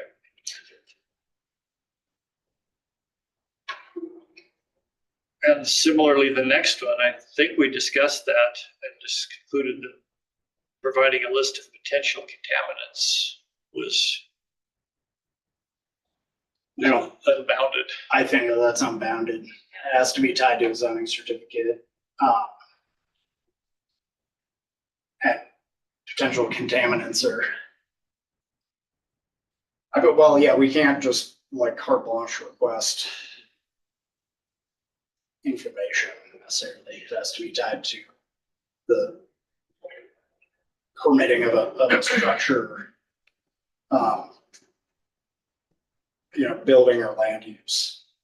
Could you ask for it in those instances where it's a commercial land use? So you take the whole world of household domestic. So we're already going to be banning any commercial use that has That has this stuff already. that has any hazardous material. Okay, so it's really, They do make the point that there are certain things we would recognize as contaminants that aren't classified as hazardous materials. Septic effluent would be the obvious example there. So, but our definition of hazardous material tried to capture those things by broadening it out to other, like nitrates aren't a hazardous material in the sense of certain federal statutes, but that's pulled in through the way Matt So yeah, it's structured the hazardous definition. substances defined in the CFRs and hazardous waste is defined in the CSRs in addition to pesticides, which are used in a manner unpermitted by. that isn't quite what Ms. Hanning was saying. We defined nitrates as a contaminant. Like fertilizers and that would get captured. That would get captured under the used in excess of agronomic recommendations, that language. Well, so that's as far as we can go. for any sort of pesticides regulation. Right. You can only do exactly what the state does. So, You can't go less and you can't go more. so we're in SSIs, we're asking them to tell us about potential contaminants. Right.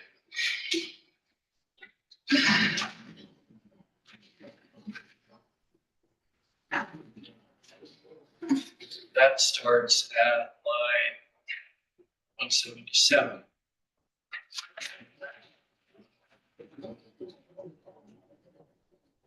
Any known contamination of any part of the property past. David, do you remember this discussion? Of pesticides? Yeah, or about the deletion of that provision for a list of.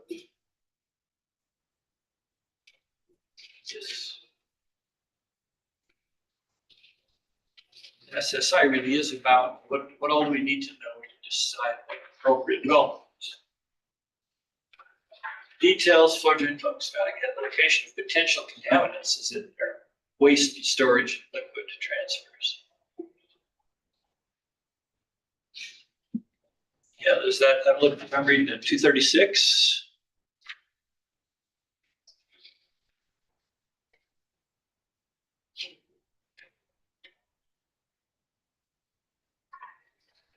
That cover this.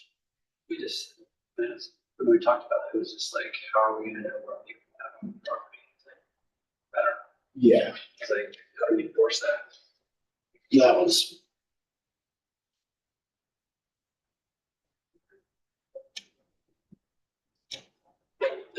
This Roman at 9 is specifically wastewater facilities. Yeah, I think I don't know, David, can you explain that conversation? What you remember?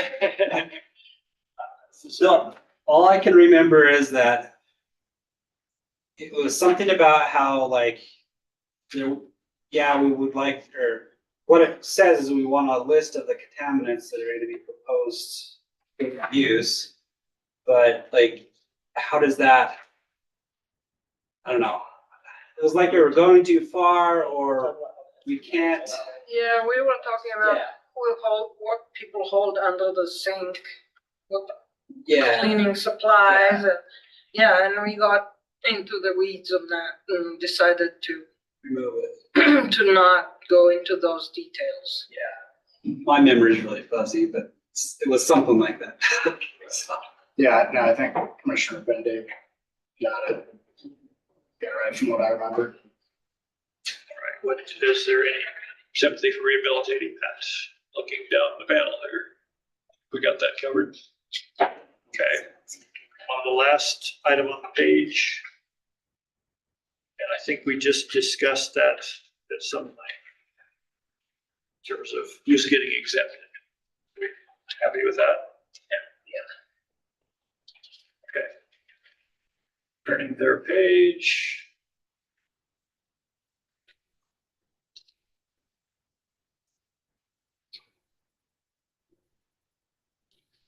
Yeah, and then now this is we discussed, nice segue to our next item. The CAP has a lot of recommendations with respect to septics, which we are moving over into our wastewater discussion. Ms. Bagdonis, do you have further comments on how we've gone through your letter here?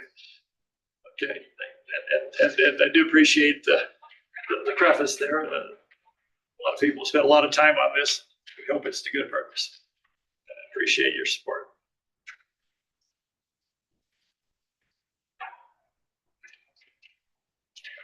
Okay, non-conforming. Should we take a short break before we dive into wastewater? Yes. I heard a few yeses. All right, let's take 5 minutes here and we'll come back at next item, which is the wastewater regs.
we haven't quite finished that. All right. We missed the critical step.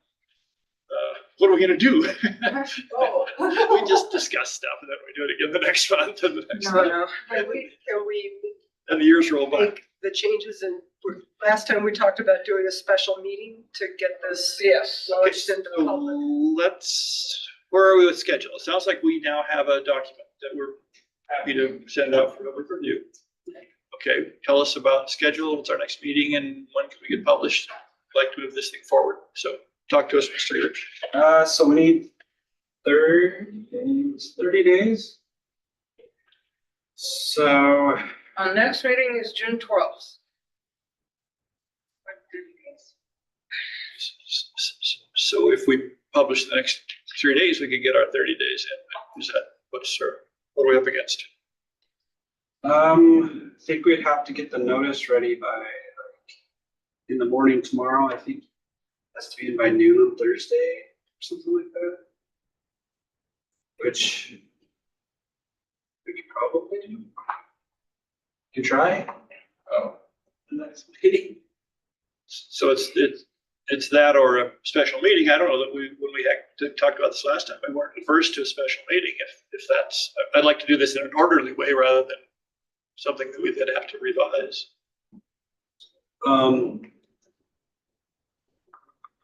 What do you think? Honestly, let me try to get it done tomorrow, and if not, we can. I mean, can we communicate about a meeting date?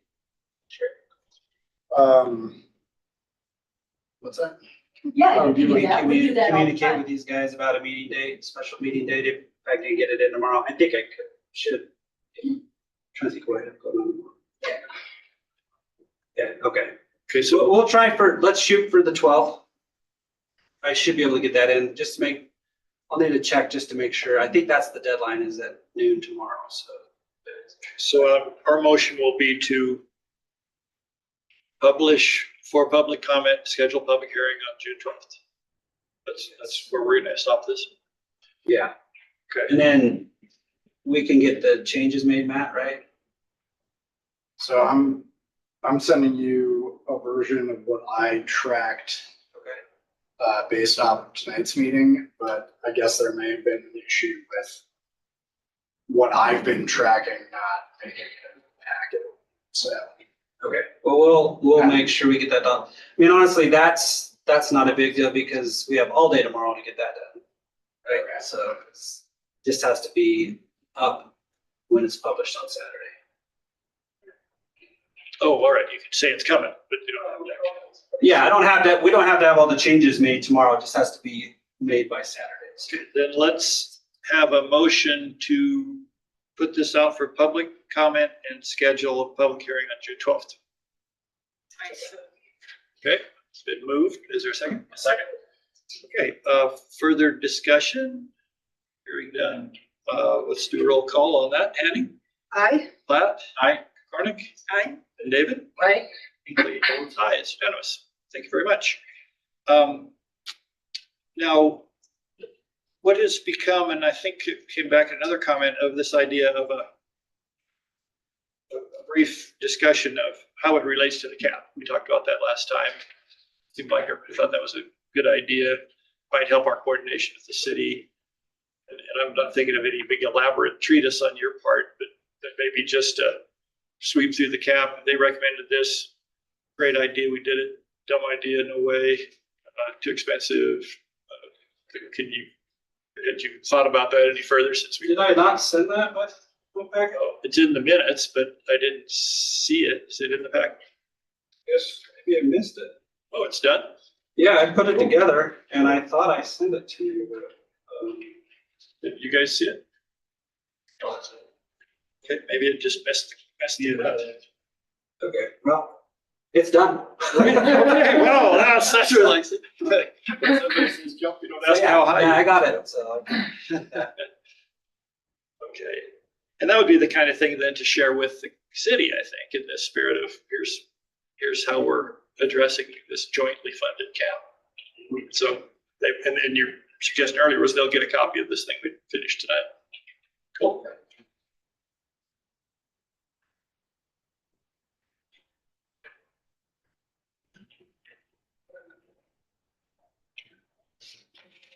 Okay, now wastewater regs. Chairman, Yes, sir. may I offer one general comment? You may. Uh, I'd like to remind folks, remind myself, that the ultimate solution to everything we've been discussing would be acquisition of land overlay the cap.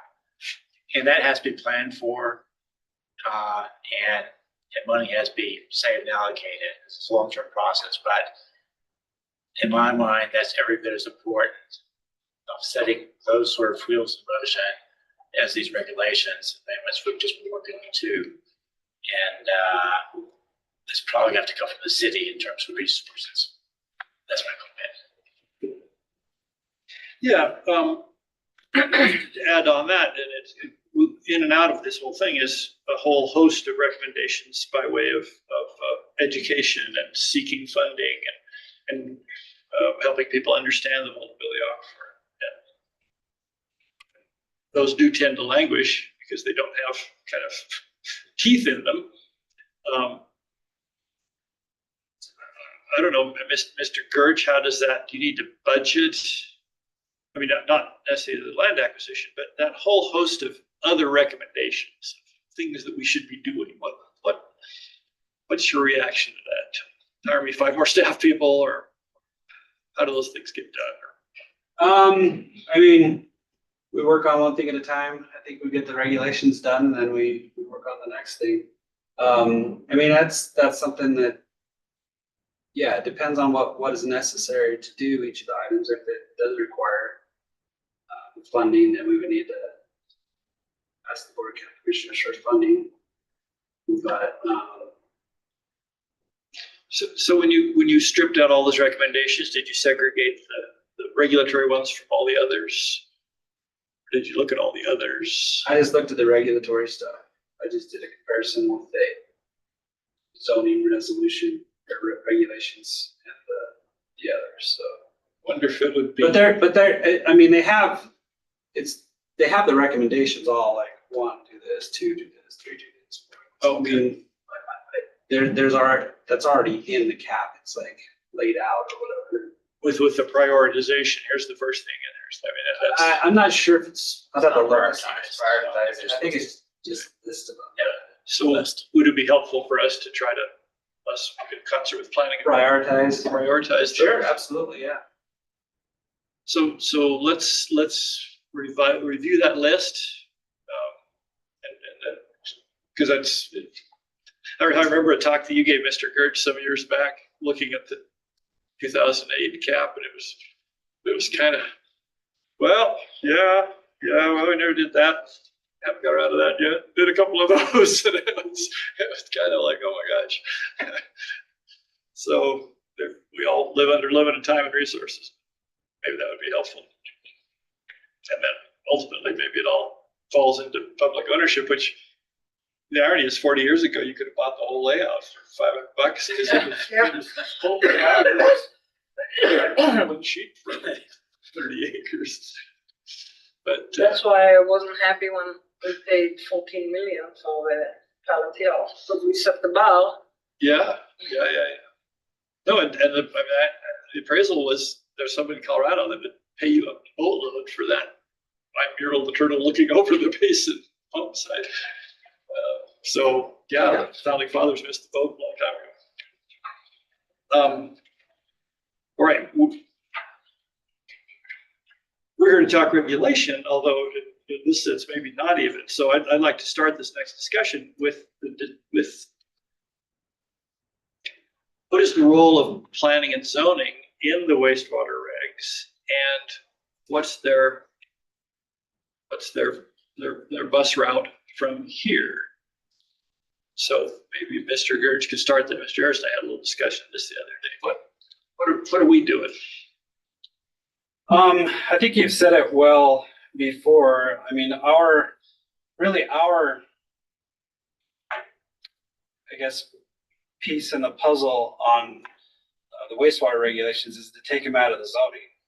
I mean, that's in your purview. That being said, now that we're taking them out of the zoning, it just seems right that you guys have a little bit of a say.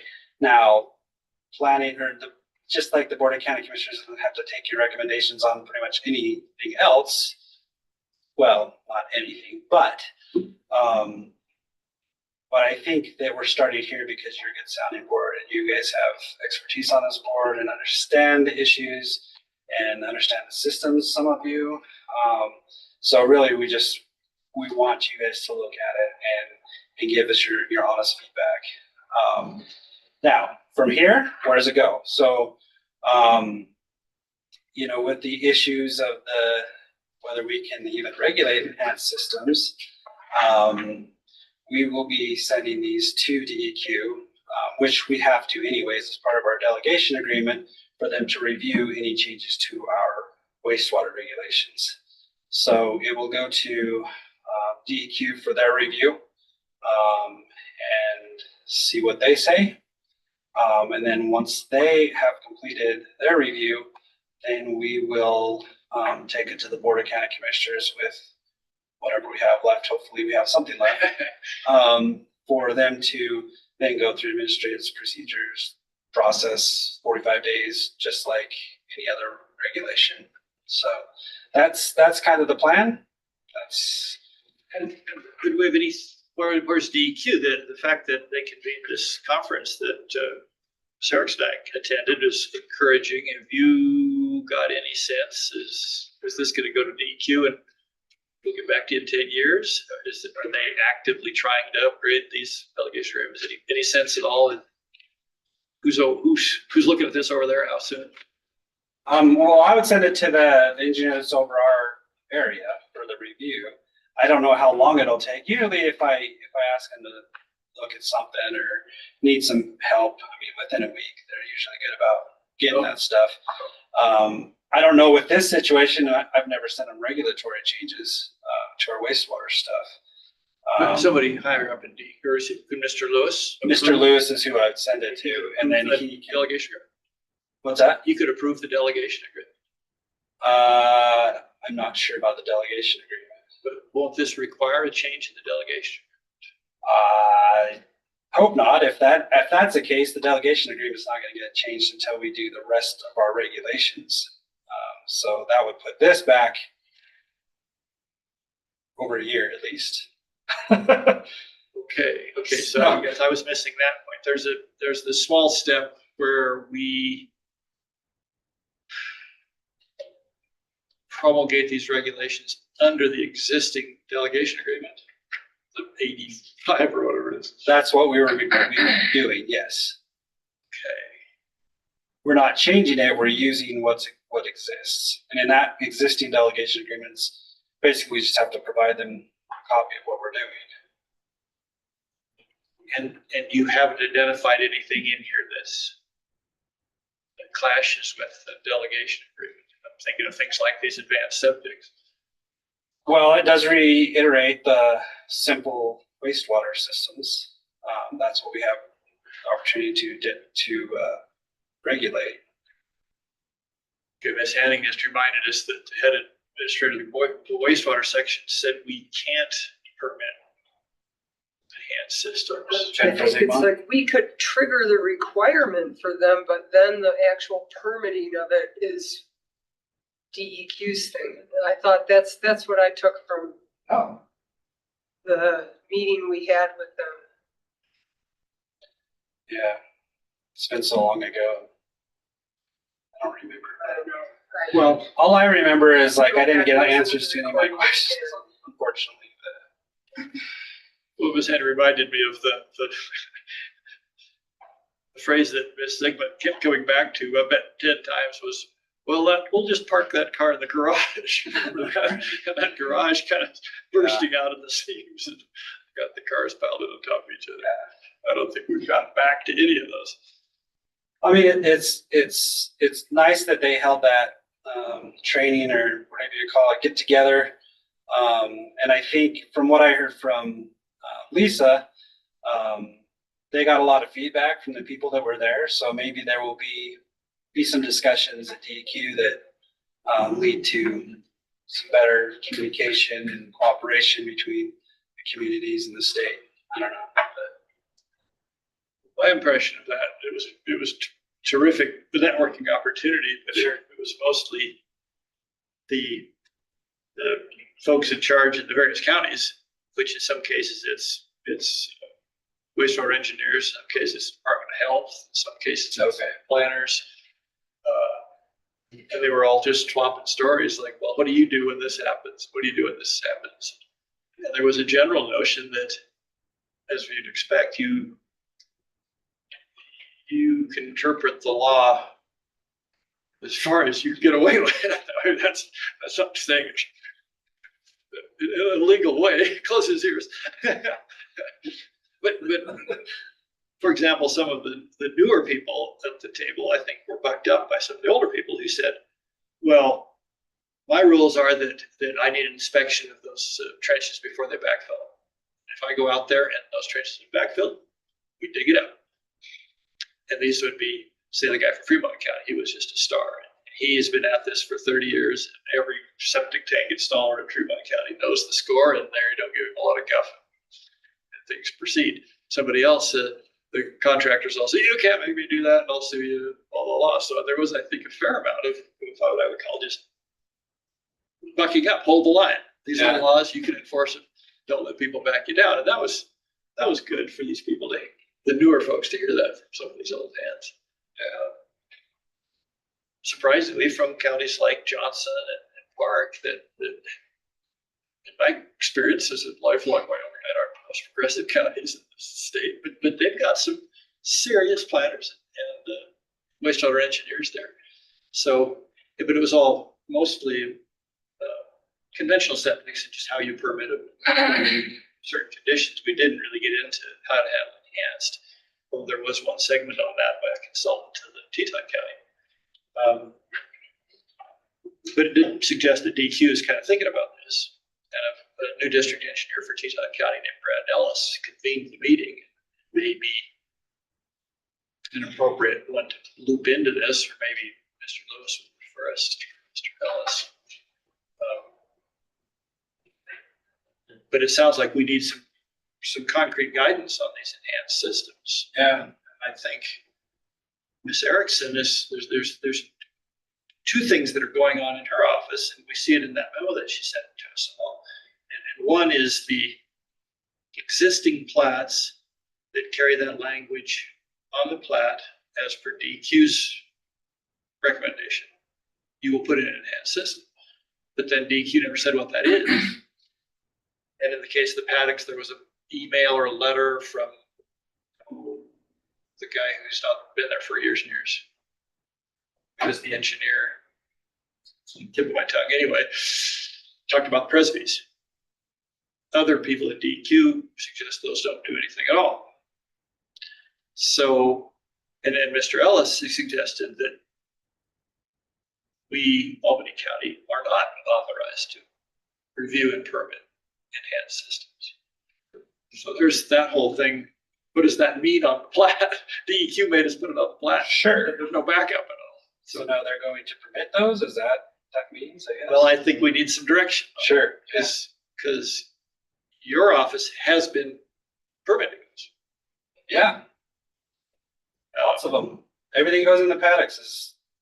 Right, is nominally enhanced. Yeah. And what Ms. Erickson is ferreting out for us is that many of those systems, while carrying the moniker enhanced, aren't doing anything to reduce nitrates, right? Or are very ineffectual at reducing nitrates. So that's a mismatch that definitely needs to be sorted out for all those plats.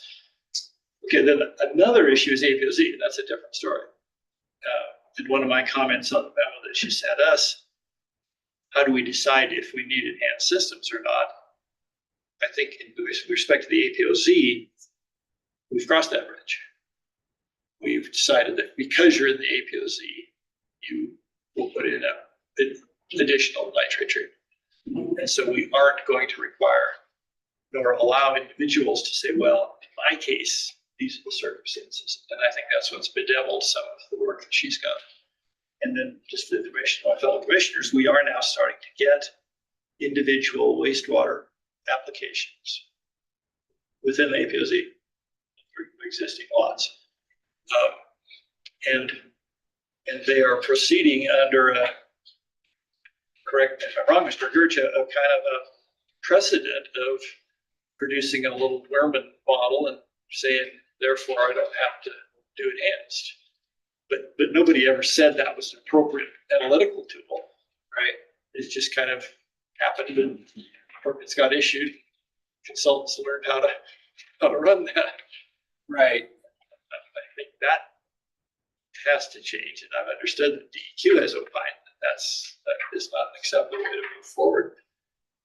So we have a small group of applications under existing regulations. How many of those are there in the APOZ? Any idea? Dozens of these, or one or two? I think all Canyon Ranches were enhanced systems. But those aren't in the APOZ yet. Yeah, there. Oh, I thought they had just been like paddocks. They were outside the APOZ, but headed on a plat. I don't know. I'm pretty sure that area is in the APOZ, but I don't think, I mean, it was because it was on the plat that they were required. And because of whatever the chapter 23 report said, made them put that on the plat. And then, God, who else has them in the APOZ? There might be a few from the Mountain West. I believe that was on the Yes. plat as well. That was a negotiation of the city that they were So, enhanced system. yeah, maybe a dozen, more or less. Yeah, no, that's an interesting one because everybody understood enhanced to mean nitrate reduction, Mm-hmm. but that wasn't ever written down. Right. Okay. I mean, yeah, because you can have an enhanced system that doesn't treat for Right. nitrates. It's enhanced for some other reason. Yes. And that's the part of the confusion here, which suggests we want to move forward fairly quickly. But if we're going to say we want enhanced on the APOZ, we need an answer to what it is, or at least who's going to regulate it, us or DEQ. Right. And right now, the county is trying to enforce the Chapter 25 requirement with respect to septic systems in the coastal aquifers. So just adopt that regulation if we can. Otherwise regulate.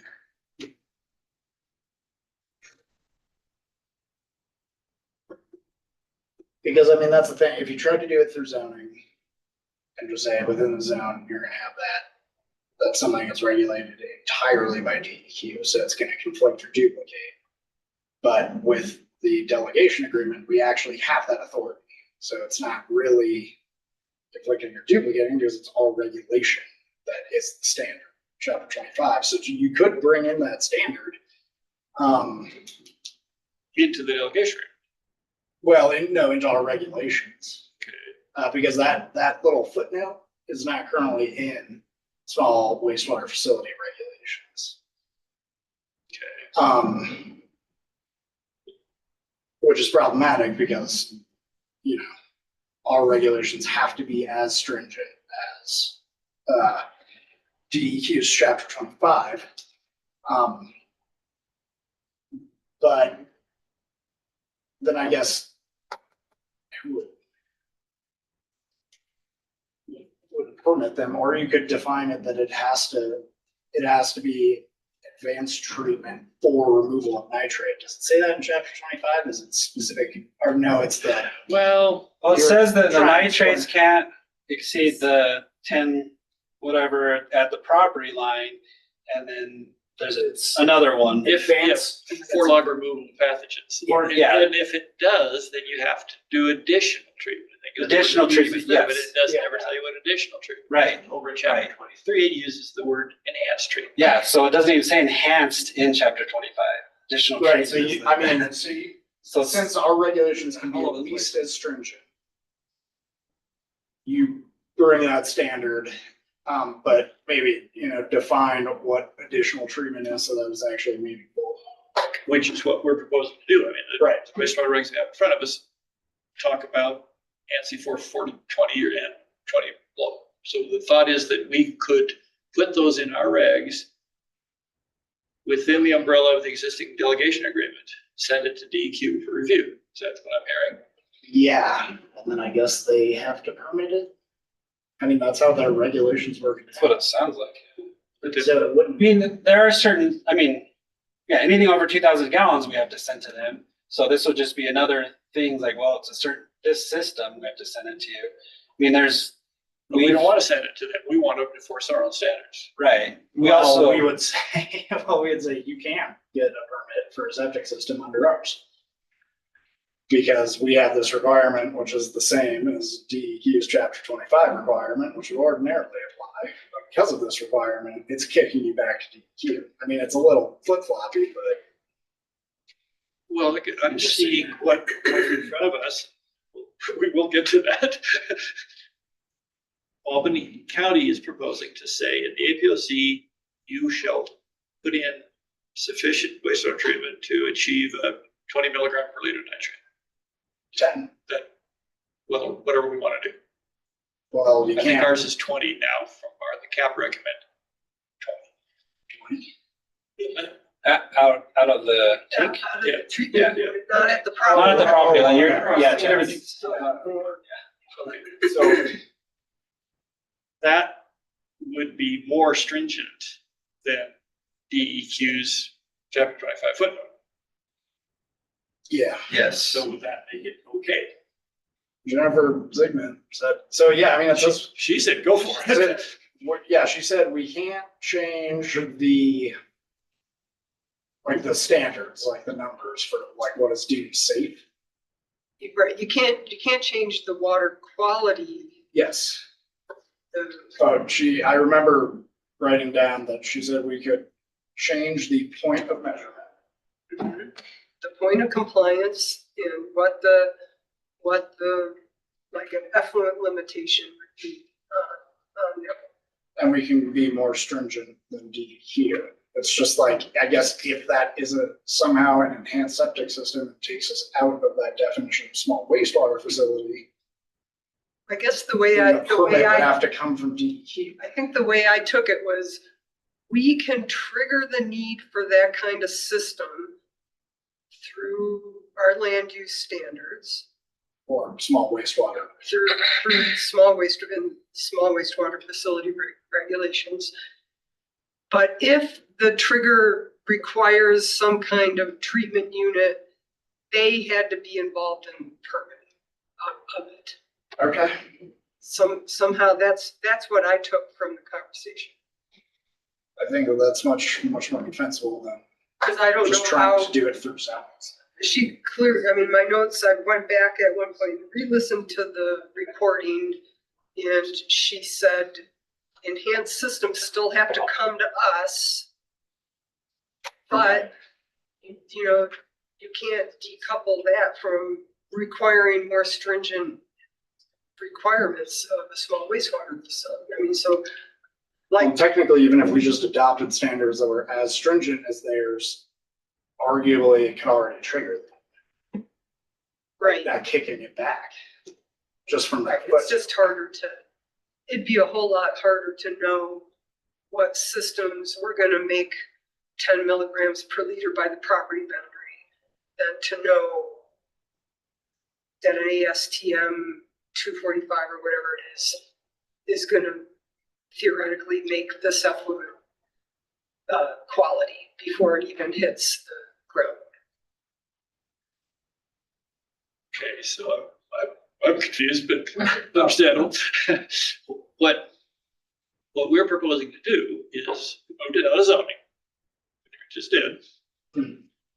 But in our wastewater regs, we're proposing to say, on the APOC, we want nitrate removal to XYZ, either a hard numerical standard like 20 milligrams per liter, leaving the leach field, or ANSI 245.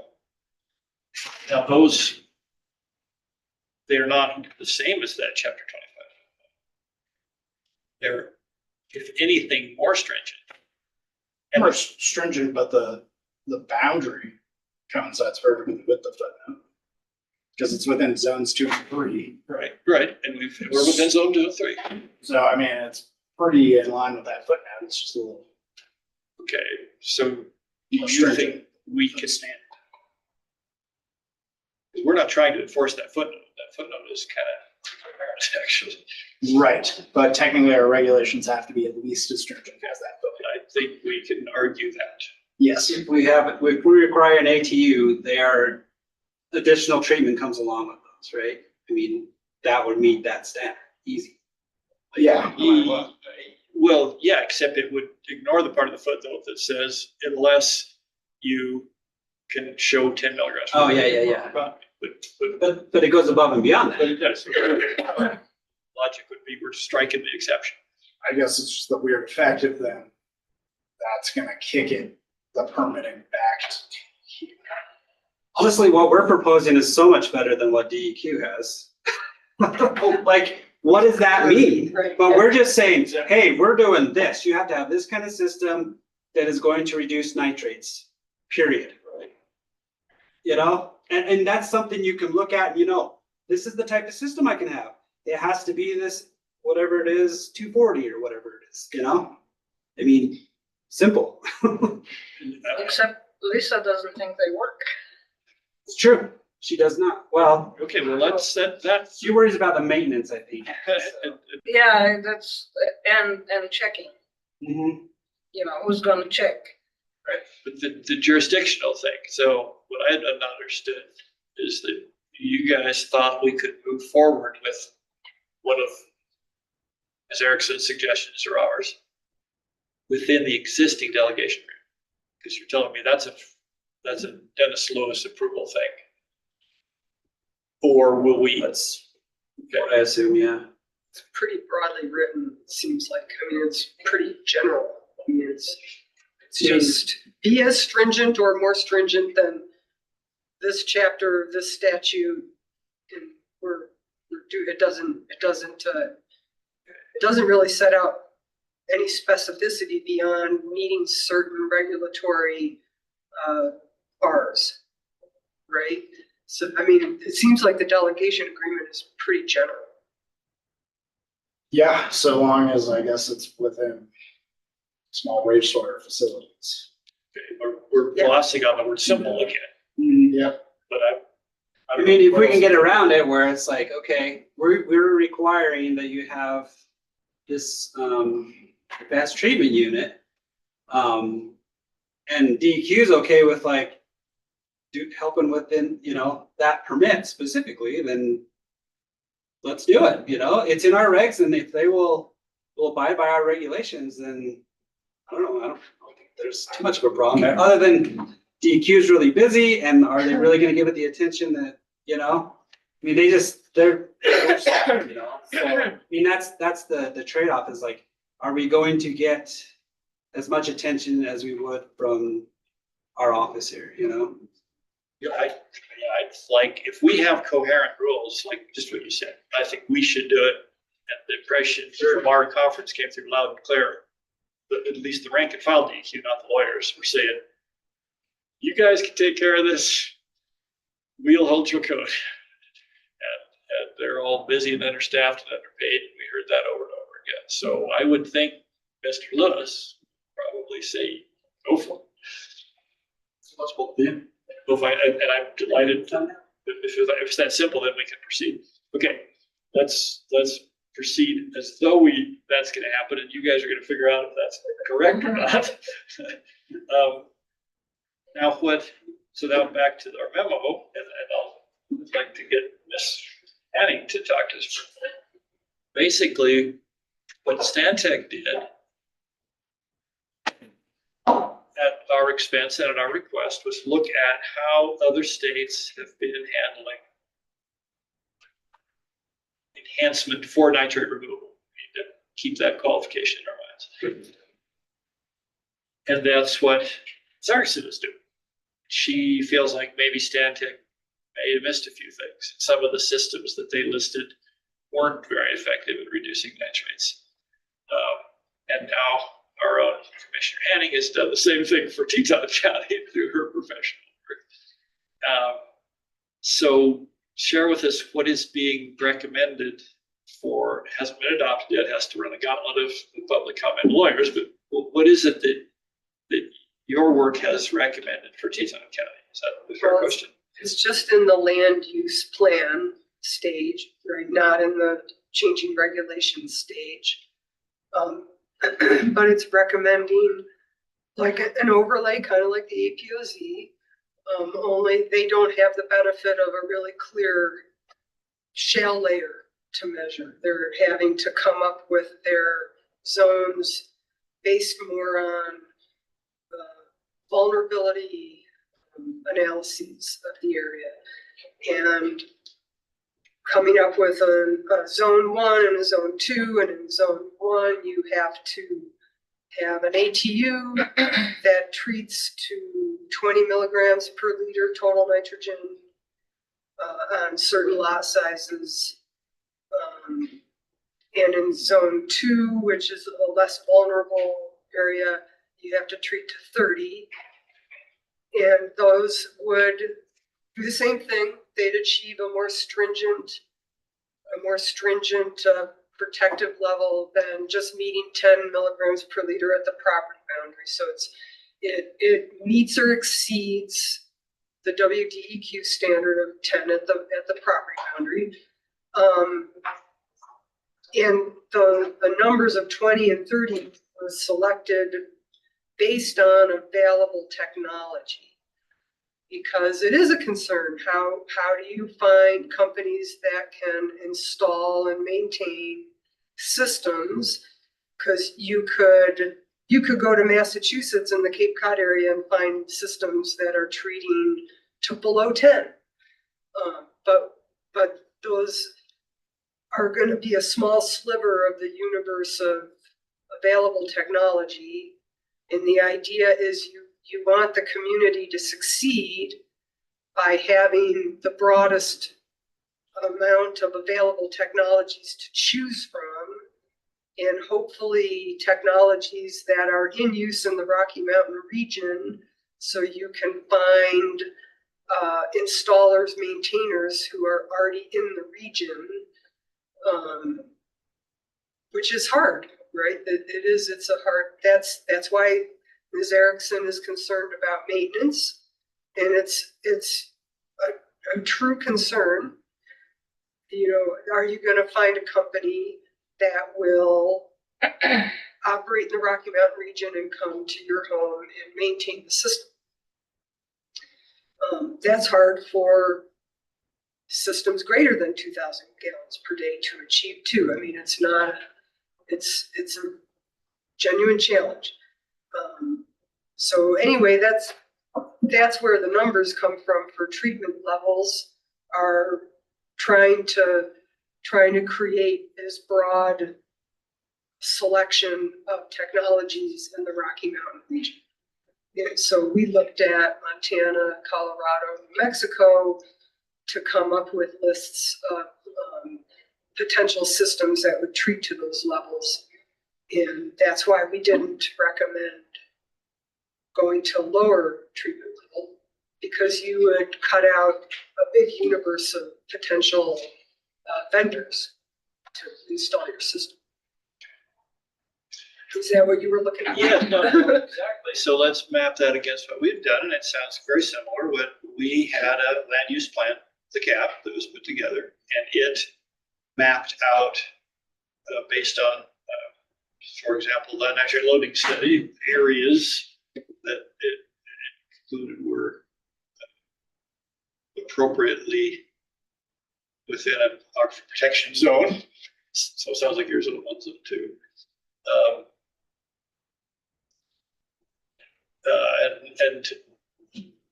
And now we're trying to, well, okay, let me back up a second. The whole issue of cumulative impacts, that's what this is all about, and it's hard to get your mind around. We've discussed it on this commission for the years I've been on it before.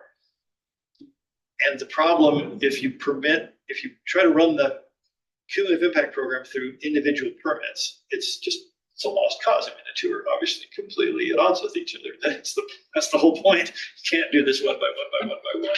Death by 1,000 paper cuts. You've got to somehow look at the whole blood supply, which is where the Chapter 23 requirements for an analysis at least grab subdivisions analyzed altogether. Now, what we've been seeing in Albany County is people are taking that marginally appropriate approach to a subdivision and trying to apply it to a single lot. What we're trying to do is apply it to a larger zone. So cumulative impacts are just inherently a zoning thing. You got to draw a line on the map and say, this is what we're doing within this zone because it's vulnerable, because we don't want it to accumulate to some particular level. So that's why it has to go hand in glove with zoning, it seems. It's just conceptually, that's where it belongs. So now, if I'm understanding you right, we're a little ahead of Teton County in trying to now turn that into regulation. Has there been any discussion in this documents in Teton County? What this is going to look like in terms of regulation, jurisdictional boundaries, that's DEQ, and all this part of our discussion. Or are they just kind of waiting, we're going to figure that out later? We gave them like a red line strike out of their current small wastewater facility regulations and but we were, I'm sure, recommending things that are illegal. So we can't, and they know that, they know we put things in that other states are doing that Wyoming won't allow. And they know they're gonna have to weed those things out. But I think we don't disagree. See, there's been no attorney involved with any of this, right? So their planning and zoning commission hasn't been involved. It's a very different, they operate really differently somehow. He's aware. Huh? He's very aware. He's aware of it, but he hasn't weighed in, but he will when it gets to the statute part. Yeah, so they know they would need to do the same thing, work on making sure the delegation agreement covers it, and the same kind of idea that you can propose more stringent, equal to or more stringent than the DEQ regulations. And that's, in terms of the effluent limitations, that's similar to what we're doing. Where the small wastewater regs in Teton County are crossing the line, are trying to require operational permits for systems that existed pre-regulation or pre-recent regulations, and saying, now we want you to do all these operational things that were part of your construction permit. So that's where they're going to have to take a lot of that stuff out. That's South Dakota, and not Wyoming. All right, no, I take some comfort from the fact that now these three different efforts, Stantec's, Trihydros that you've explained to us, and Saracen are finding that there are systems that can effectively reduce nitrates, and they're available in the larger area. And then I would point out that there's a chicken egg thing here between regulations and availability, and you create a market and then respond to that market, go capitalism. So I think we're obligated to make propositions that are technically and financially feasible, but they don't have to, shouldn't be trivial, or we haven't gained anything. And I also think we want to move forward rather than waiting to let Teton County plow all this ground, because they are going to have all these same issues. Mr. Ayers, what's your communication with Teton County? Marching full speed ahead, damn torpedoes, or? Oh, they're waiting for the plan. They're waiting for the report to be done. Same place. Because you don't really start before that. But if we wanted them, take the charge.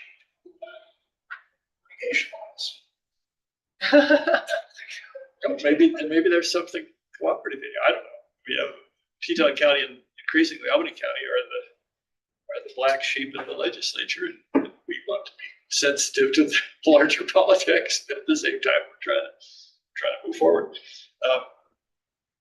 All right. Well, I think that's useful. So let's move to the next step in terms of what we think of the wastewater regulations. A few additional thoughts on sorry, it's fine work.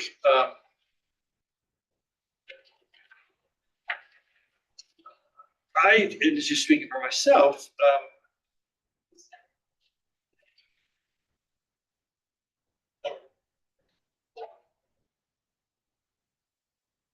we know from the 2009, 2010 sampling, that's really the only thing out there that we can hang our hat on, that we have impacts on drinking water supplies outside the city. There's this issue of city versus county. And one of the points that she has raised is, and I share her concern, where's the city? So we're regulating for two reasons. One is to protect the city water supply to 35,000 residents of Laramie who get half their drinking water and some years all their drinking water out of the county. But I don't think we should lose sight of the fact that we're also regulating for the health, safety, and welfare of the non-Laramie residents of Albany County. And the data we have before us, and it's getting kind of old, but it's the best thing out there. I measured 100 wells out of 500, which David, I think, would verify that's an extraordinarily dense statistical sampling, and found 10% of the wells in Sherman Hills and Laramie Plains were over the EPA drinking water limit. So what EPA considers safe. Now, there are no regulations that apply to private wells. You can want to. That is a kind of a touchstone where safe and unsafe applies. 100% of the wells in Laramie Plains were considered to have been impacted by septic system. So 40 or 50% in Sherman Hills, just those are the two on top of my head. And I'm making a picture of the pie diagrams that came out of that 2009 study. So we're not just chasing shadows here, and some level of regulation. Some might say, well, what are you trying to do here? And let the city bosses around, let them solve their own problems. I want to emphasize that we, I think, know current level of scientific understanding that there are folks in the subdivisions, particularly the small lot subdivisions, East Laramie, that are drinking water that has been impacted by their neighbor's effluent. And you can call elevated or impacted or polluted or contaminated, or it's still safe under EPA guidelines. Where you find yourself on that spectrum is as much as political kind of emotion. But anyway, I think we do have some obligation to regulate for the benefit of all of those constituencies. Another point that she raises is the testing, and can you really get that in the cold climate? Can you get it year round? Which my reaction is, I think Annie said something to the effect earlier. Let's not let perfection be the enemy of progress. And if we could get effective nitrate reduction, I'm not hung up on 20 versus 23 and a half or 17. I would like to see us move forward with nitrate reduction. Okay, so there are two issues before us as I keep trying to parse this down to something we can get our own hands around. One was replacement versus new. The argument from Mr. Gersh and Ms. Erickson articulated it is that the smaller lots are the less valuable as your homeowners with lesser checkbooks are less able to meet higher treatment standards. At the same time, you'll hear from people like Ms. Henning and myself, those are the very ones that are the biggest problem because it's a denser source of contamination. So we have those two. And the corollary to, oh, these are small lots and not very prosperous households, so let's not require them to increase nitrate removal. The flip side of that is, oh, these are big lots and they got a pile of money, so let's stick it to them. And that's not fair either. So how we find our way through this balancing of financial burden, I think is tricky, but there are two sides to it. Where I come down in the interest of expediency would be to address new systems first. I think eventually we will want to find a way to address replacement systems. And many of those smaller lots are going to be coming forward for replacement septics and probably won't even be able to meet the most basic spacing requirements. You're required to have your well no closer than 100 feet from your, and if you look at half-acre lots, it's almost impossible to get that. I don't know how the county's going to address those people when they come in. But I'm prepared at the moment to set replacement systems aside and focus our attention on new systems.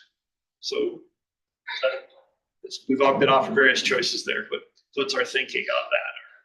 Are we expecting a big plug of replacements to become necessary? There's a lot of very old systems out there. I don't know, Ms. Zanning, can you speak to that? I mean, these are all 40 and even 50-year-old systems. What Wait, so is replacement not new?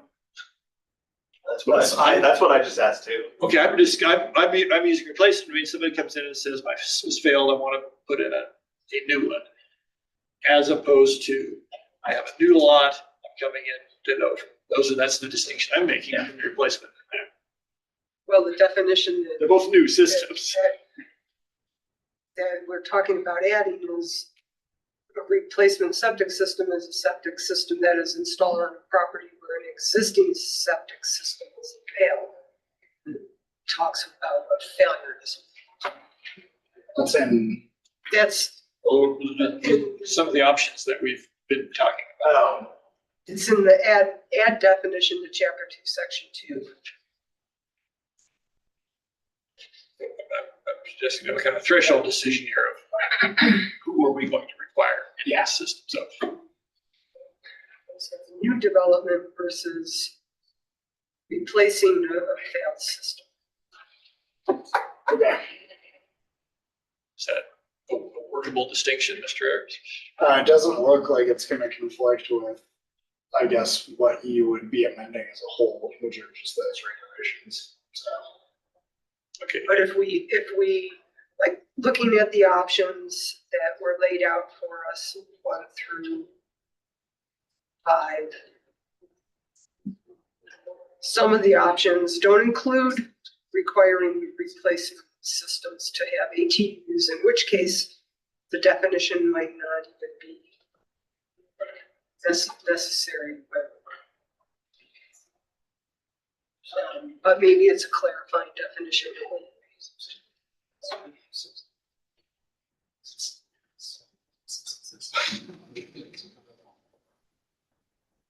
Yeah, I guess. Okay. There's two threads that run through the options. One is new replacement, and then the other one is what is the standard? Is it 20 or 40 or fancy 245? So what do we think about moving forward with new systems versus new and replacement? Did we have a conversation one time about looking for grants to help people do replacements? Did we ever find anything out about that? Sorry. Grants to help people with replacement systems? Did we ever find out anything about that? I haven't heard anything else since when we did the cap plan. And there wasn't a lot out there at that time. There was potential that, I guess the problem was with the funding that was available is it has to go to a public entity and not to individuals. Because in Ms. Erickson's memo, she says something about financial assistance through the Department of Natural Resources and Conservation with the stipulation that the funding cannot be for new construction. So it would address the.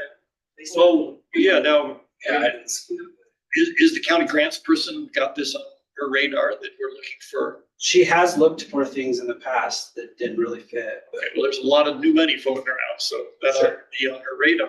I talked to Martin Curry, the head of the Conservation District on Saturday. They have a whole variety of cost share programs. So this idea of entities who gets the money, there's no very bright lines there. They have a whole series of programs where they will cost share with individuals to do tree plantings, river restoration. They have in the past, maybe board of the Laramie Rivers Conservation District have opted not to look at septic, but even they could if they wanted. So, yes, there are funding mechanisms out there that are suitable for helping upgrade septic systems. We know that. Concern, I think it's reasonable to presume that someone living in a large house on a large lot has good financial means. I would not presume that someone on a small lot necessarily. I wouldn't presume anything about their financial ability. Okay. I would think actually maybe a better, if you had to assess information, would be perhaps the age of the owner. Will be more relevant than lot size. Anyway, I would make that presumption.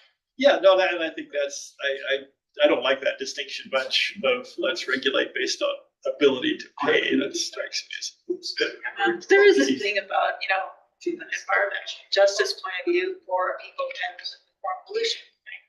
As with the people in the smaller lots, if we don't deal with replacement septic systems, they're gonna be drinking impacted water. Yeah, I'm not giving up on replacement systems. It just seemed to me that is a more fraught issue that we. Yeah.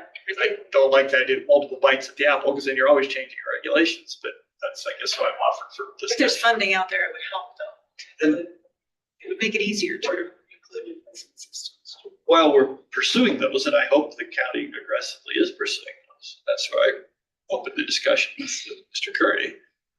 And he was not the least bit encouraging, but he did concede that they do have programs where they pass through money. If there were some interest in the subdivisions, there's a million special districts in Wyoming.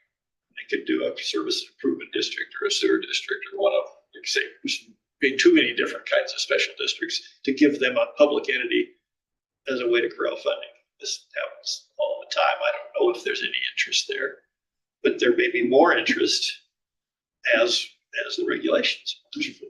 I think it's a legitimate use of public funds is to protect public water supply. I guess I see that as a kind of a timing as well as a political issue. What would your reaction be to us attempting to bring wastewater regulations forward now, addressing new systems, and come back to the issue of replacement systems? Is that Just so that we could get something out just to there? move it forward? Yeah. Well, this has to go to DEQ first, right, in some form.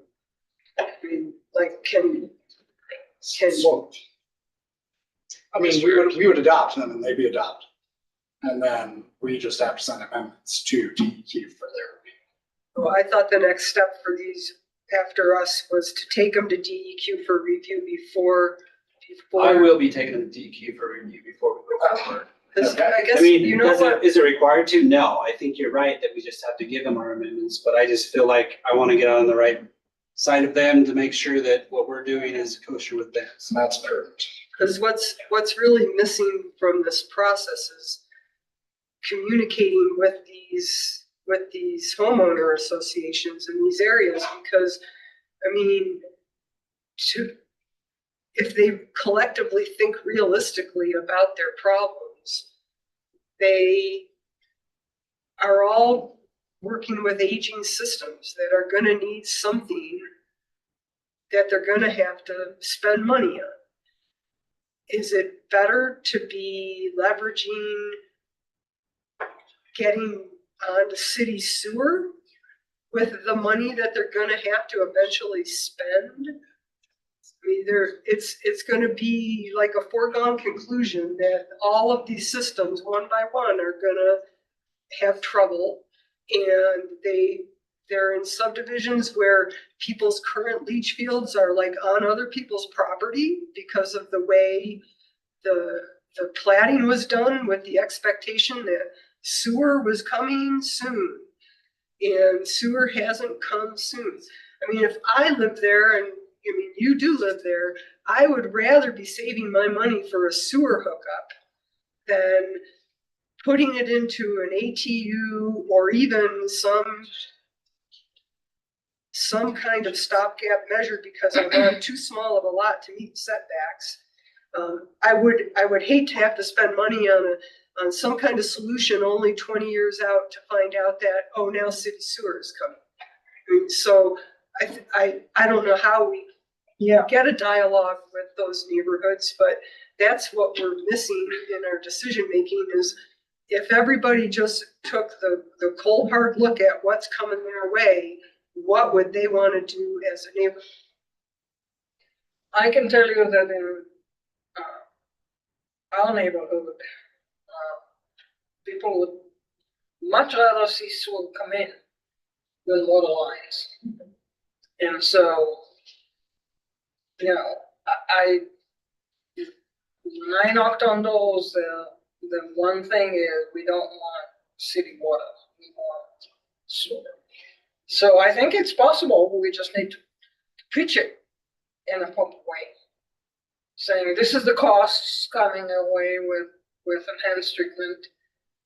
This is what, you know, if you put the same money towards sewer, and if everybody does that, this will be the cost. So, you know, maybe doing a financial plan.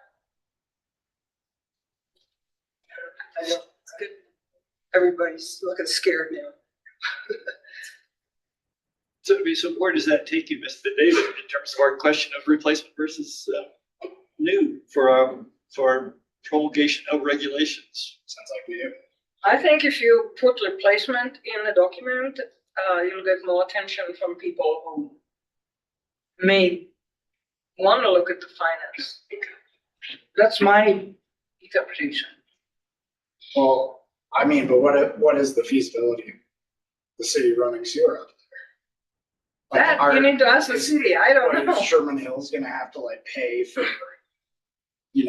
like 2 miles in between like the city boundary in itself. Yes, that's the problem, that's the And like holdup, a That's few the pumping holdup. stations.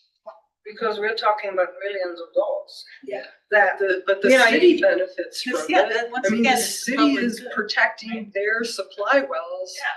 by I mean, doing that. Correct me if I'm wrong, but currently they require developers to provide those entire costs for Yeah. extending sewer wells. Yeah. So.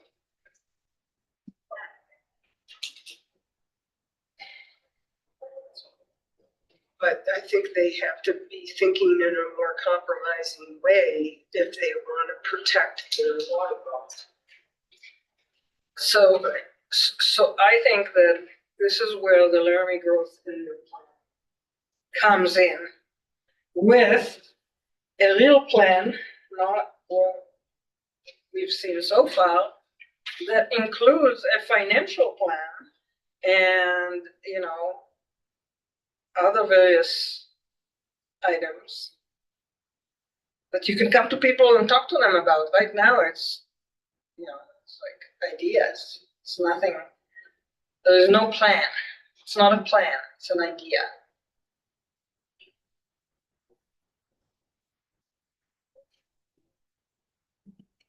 And if you come with the perspective that, we'll pitch in and we'll get grants to help you guys, it's not gonna be just you putting out the millions, I think people will listen.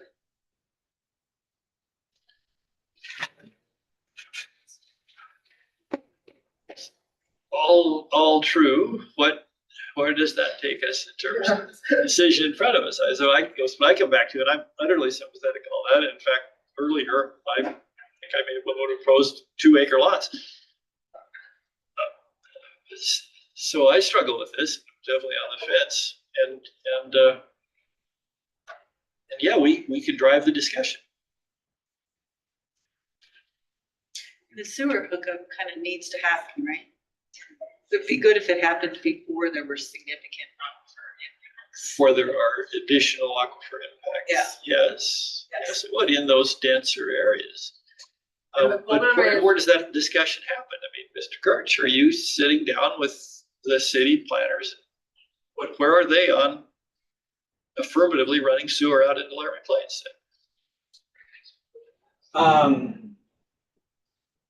I don't think they're gonna, I haven't heard of any plans to do that. I know they did the East Laramie wastewater study, which I think you referred to, and that was That's down basically said it's too expensive, so. at 12 years old.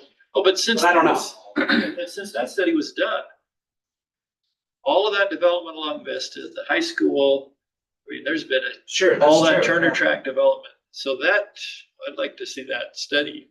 I can ask the questions, obviously, I mean, so then, But I I have, remember all these questions I'm supposed to ask them. They just approved last night the development behind the high school. That passed it. which, A development behind the high school. okay. And there's gonna be a sewer there. Oh, good. What? That's all in the It's all in city, the city. that's all. one. Yeah, it's all going to be sewer. It doesn't seem like it's that far. So it's getting closer for sure. The city, well, that Laradise Yeah. proposal was east of Grand Avenue, immediately Oh, yeah. adjacent to the western lots of Sherman Hills. So no, it isn't miles and miles away. And Vista Drive is right by, a large chunk of, how large the lots are, but, between Vista Drive and the interstate, there's, 30 lots or whatever it is. So there are already a number of residences that are quite close by. This speaks to our earlier thought about coordinating. Do we need a joint meeting with the city, or did they need to be brought into the table? I've had that same question. Where's the city? They wrote these hot letters to us when like McKinney and Rocky Ridge, whatever those two subdivisions were. Mhm. It's been silence ever since, as far as I know.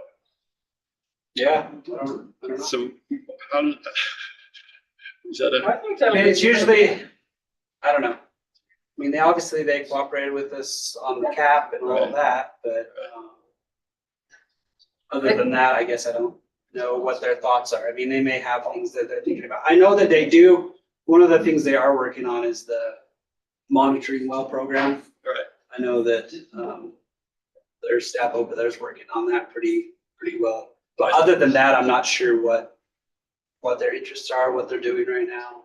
So, and is there somebody that represents the city in that regard who? I believe Yes. this, yeah, the same gentleman that's doing the well program, I think he's in charge of Casper Aquifer stuff. It used to be Darren Parkin, but Jake Smith now. Jay Smith. so his replacement is the one that I assume is kind of, taking the wheel there, so. Right. I just remember this stuff is extremely expensive. I mean, if the city had other resources, they were very Bill Nye, and we know it's gonna be years. So that's the problem, is resources. There is a bunch of money out there. That iron- Yeah, but There's yeah. a lot of it. And just Well, getting, So sorry, Mr. Chair. Yes, sir. When we did the Casper Aquifer Protection Plan, that came out of a committee, intergovernmental committee between the county and the city. But it's my understanding that may have disbanded, but I'm not sure. But I mean, maybe if our elected officials would get together and like continue the discussions, I mean, that might be a good way to do stuff. Because at the staff level, it always has to go up from there. I mean, I guess we could obviously discuss those things, but, and maybe, yeah, I think it's a good idea to have those discussions with staff just to see if they are doing other things they're doing, but I think those are some good points that are being brought up, just. Could we levy on our county commissioner for a comment at this point? I'm sorry, I was in a conversation with Matt. What has become of the intergovernmental cooperation committee on which you It's serve? pretty much defunct at this point, you know what? Once we did the cap and all, I mean, not that cap we resurrect and all, but, What's your sense of, could that committee be revivified to address some of these questions that were? definitely, yeah. Yeah, and I can initiate that. Okay, Yeah, I think that's sort of what's swirling around here is where is the city and the county with respect to pursuing grants, looking at sewer studies, trying to turn the cap into regulation. no, we haven't Okay. approached anything as far Okay. as. grants for wastewater. At all, we haven't discussed that. So would that Our take, focus with those, at least not in the subgroup I was in, that was the cap. And then having one, also comprehensive plan. That's where I was. Now, the other subcommittees, I don't know. so what would have to take place? That would have to be you or Well, I Commissioner think we should Gosar. do something with Judy Jordan. You know, put a bug in her ear and say, you know, these things have come up in our P and Z. What are you guys thinking? Do we need to, or could we maybe get a subcommittee again? It doesn't necessarily have to be the same members. Sure. And work it from there. It just seems somebody needs to stir this pot a little bit and try to get some resolution. So that'd be great. Chair, can Okay, we table the discussion of replacement wells for just a few minutes and actually look at Lisa's report, because all our discussion of enhanced treatment systems may be wasted time based on her conclusions. all right, sure, that's the other of the two. So there's the who are we gonna require it of? And then there's what are we gonna require? You're suggesting, let's talk about what we're gonna require. I think we should do Okay. that first, because when I read Lisa's comments, I was discouraged. Okay, fair. Is that agreeable to everybody? I think that's fully appropriate, and I was not discouraged. So, all right. Well, you are an expert more than me, You've but got when the I floor. was reading what you said, what you wrote, What distressed you? she basically doesn't think it works. Okay, what I heard her to say was it doesn't work as well as we would hope. She talked about how it doesn't work well year round, to which my reaction is, okay. She says they can't consistently produce 20, to which my reaction is, okay, let's go for 25. So she says that it would be best if we were to test them locally. That's true. I get what I said earlier. Let's not let perfection be the enemy of progress. If we can identify a series of nitrate reducing septic systems that meet, for example, the whatever Nancy 245, right, certification, and we require people to put those in, I'm not uncomfortable with putting my faith in the certification, rather than saying, oh, we have to prove to ourselves it works to a certain standard in Albany County, given the soils and climates. So that's what I took from this, was that, yes, she's outlined what would be ideal and make her most comfortable, the county most comfortable. We shouldn't try to lay this on her with this regulation, which my reaction is, threshold is nitrate reduction, significant nitrate reduction, at a cost that is not overly burdensome. And what I read her to say is that that's between her and what's going on in Teton County and what we heard from Stantec, I guess I'm hearing an affirmative to those questions. What I got out of it is that it doesn't look like these systems have been tested for long term enough. And the longest study was 3 years. And, we are going to rely on certification that doesn't even maybe not work in cold climates. And people will just, install them and then let them run for 20 years. After 3 years, we don't even know if they work. To me, it seems like not a very attainable solution, because our goal is to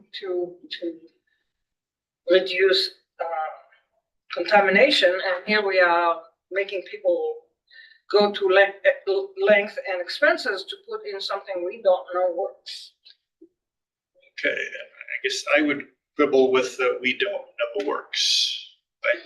think that the experience in other states and the certification tells us that it does work to an extent. Again, it doesn't work perfectly.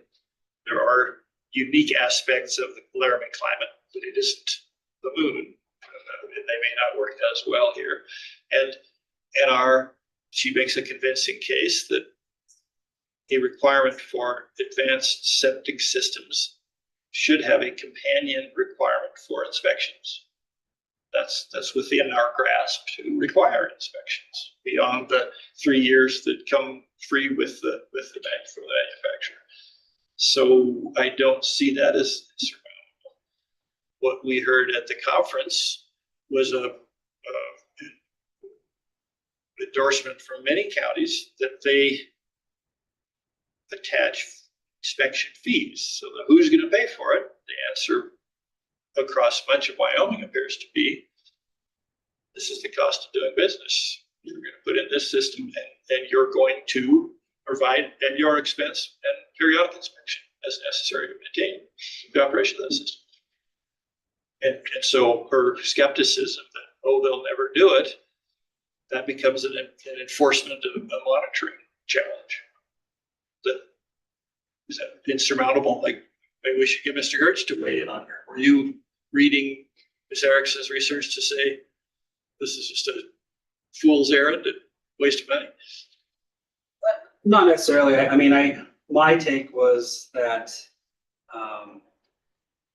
just like anything, there can be issues with these systems. And, you know, I mean, honestly,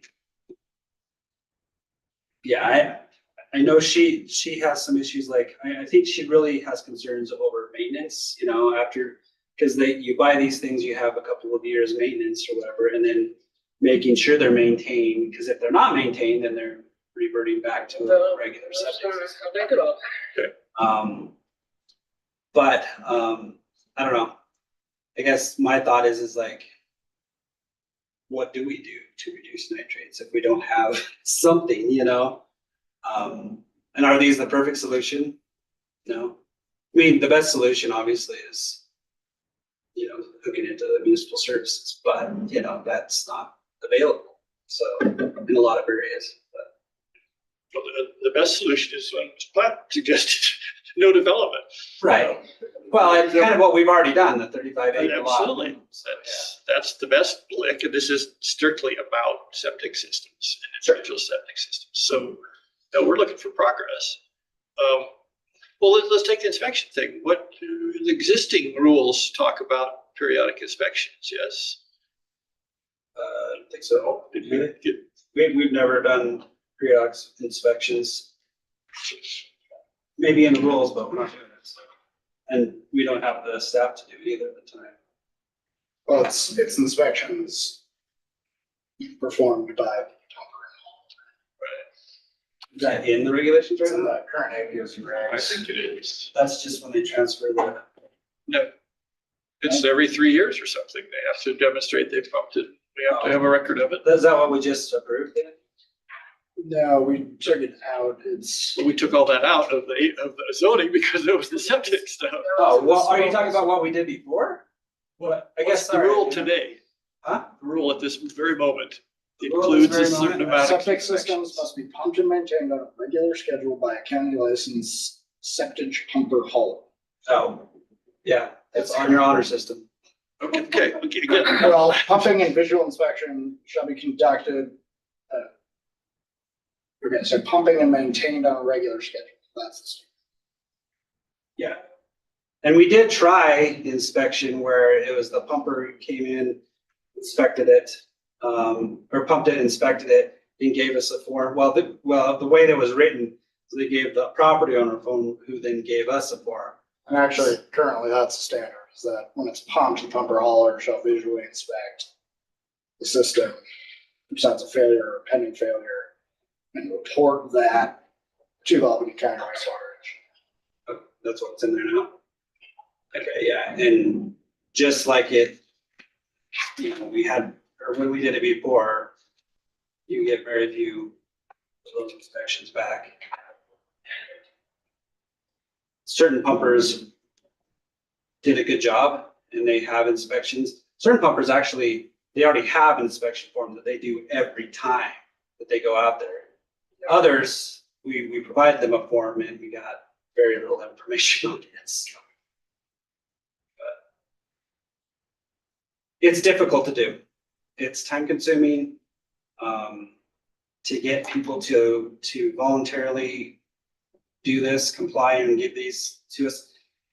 I mean, and we can't enforce it, right? Like, if we could enforce, our installers, which I don't know if we can or not, their license, if we could enforce that and we could have regulations, then we could really enforce the installers and make, you know, if they're not giving us those inspections, then we could do something about it, you know?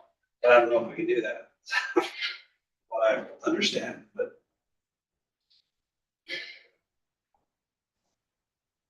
Okay, looking at Mr. Ayers, can the county require inspections by a certified inspector on a regular basis? I mean, So sure, we're gonna have outlaws out there, but sort of, maybe, the standard under statute is that part of the delegated authority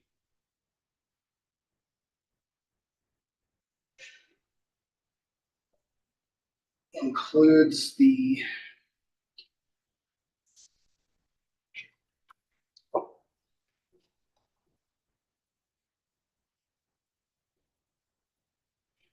ability to, I'm sorry, I have to find the statute for the exact.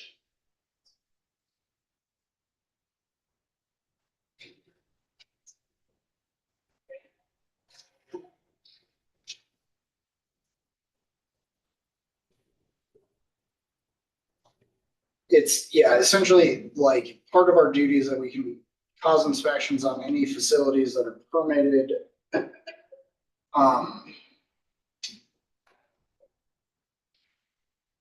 Except for private residences. So then it is where the residence, what is the scope of the residence? Whether that's the entire lot or if maybe under more like criminal Fourth Amendment, that's just a structure. Arguably, yes, you can require inspections. The licensing of pumpers and haulers is. Other counties do it. It's one thing to require them to do the inspection, but it's another thing to actually have them turn that inspection in. And then holding their feet to the fire. because we should not regulate because we don't think anybody will do it. I mean, I just, that seems like a perverse way to look at that. It's a practical element of it, certainly, but to say we should modulate our regulations to what people will voluntarily do kind of defies the definition of regulation. And some people were good about it. I mean, there were people that when we did the inspection program previously, that they were all over. They're like, hey, we've got our inspection done. They bring it in, you know, let us know if you need anything else or whatever. Just, you know, really wanted to do what's right or whatever. But you know that there was, for every one of those, a lot more that was out there that was happening and we never saw it, you know, or we never heard about. I mean, I guess what would be the purpose? Why are we doing this? Is this so we can inspect the ATUs or? Trying to reduce contaminant loading down. What does the inspection do? Inspection makes sure that the ATU is functioning as it. But is it for the ATU? Is that what we're Yes, talking about? yes. That's what I'm talking about. I mean, honestly, like, what we would need for that, so someone has to be contracted to do the maintenance. And if we had a copy of the contract, I don't know if we can ask for that or some kind of proof that they're having it done. That's all we really need, you know, is to show that this is being done ongoing, you know. And I don't know if those that do do the maintenance, if they would provide that willingly, or I don't know. I don't know, maybe there's something we can do there, because that would make more sense than us having to go out and look at something all the time. If they could just say, yeah, we've got an ongoing contract with these guys and maybe they just fill out a form and say, yeah, we've got this for the next 2 years or 5 years, and then we keep up with that without. If it's the homeowner's responsibility to get the maintenance done, then, and you haven't heard from them in 3 years and they're supposed to do it every whatever period, then, and they get a notification from you, they can say, well, we did that. And then they'll call the maintenance person. The maintenance person might not care, but the homeowner cares if they're required to do it, right? If I paid to get my septic tank pumped and I was required to submit it, you know, I knew that I was gonna hear from the county if they didn't get the inspection form, then I would call the pumper and say, where's the inspection form? So I think if you put it on the homeowner, it should get done that way. And honestly, I think with ATUs, it'd be a little bit easier because we have so few of them now. I mean, they'd be easier to track. The inspections that we did previously were for everything up there, right? And so that's different than a specialized treatment system, which we would have good record of. We know where they're at. It's not like we don't even have records for, I don't know what percentage, but there's probably a decent percentage of landowners up there that we don't have permits for their wastewater systems because they were put in a long time ago. So The GIS exercise I thought was instructive. It's showing us the number of undeveloped lots. So I don't think we should proceed under the assumption there's only going to be 5 or 6 of these. No, we expect there to be dozens of them. I forget what his number before. And the buildings are going up faster than you can say Jack Robinson. People are expecting the regulations to tighten, and they are moving on it. And the regulations move up. It's a cultural thing. I mean, at some point it becomes normal. This is what you do if you live in this area. You have the septic guy come around every year, right, and do your inspection for you. I mean, I think we concede to that process rather than assuming everybody is going to resist it. I mean, lots of people go over the speed limit, but that doesn't change the speed limit. Yeah.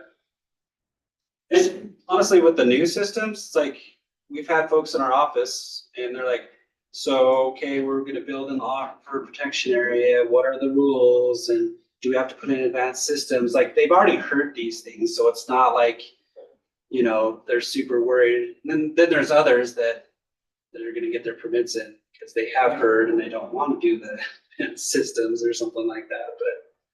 But yeah, I mean, the new homeowner up there that's going to build a house or whatever. So far, we've had pretty good response in the office, but I don't know.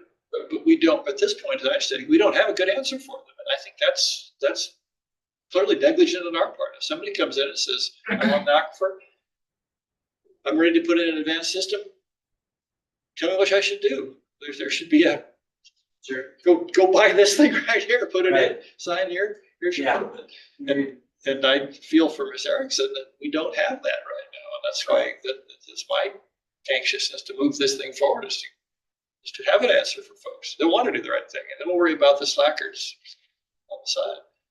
How many companies are there that pump and service? At least 2. That's all. Yeah, I know that there's 2 in that pump. I'm not sure if they do the servicing of the ATUs. And One if I of was them's organizing an licensed. inspection system, I would have to require those companies to be the ones sitting in their courts. There's only 2 entities you gotta deal with rather than hundreds of people who gotta contact individually. That seems a lot more sensible to me. There's 2 companies, all in one end. Honeywell? I haven't seen them. And as more of these get developed, then somebody sees a market opportunity, rises to the occasion. So can I ask a question? For new systems, could you create like a construction and operational permit? And you have to renew your operational permit every 10 years. And you pay a fee when you go to renew your operational permit and you receive an inspection from the county. And part of the inspection is to review the records that the homeowner keeps at their home, demonstrating that they maintain the system for that 10-year period.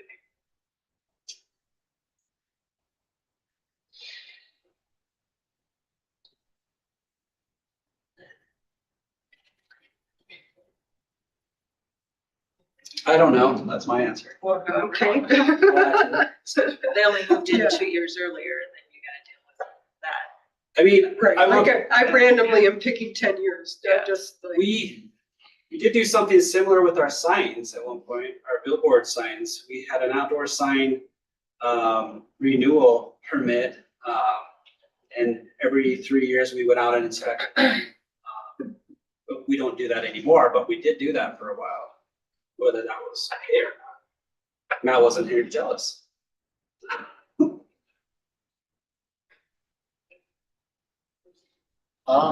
It's, I think ultimately who's gonna decide is DEQ and reviewing the regulations.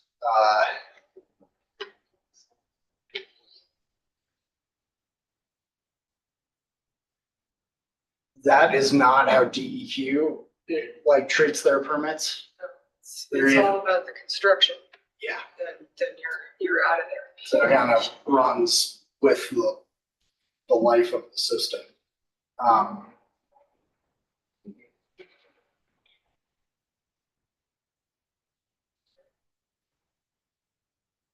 mean, I guess it's a question for them, how do they make sure that enhanced systems are maintained?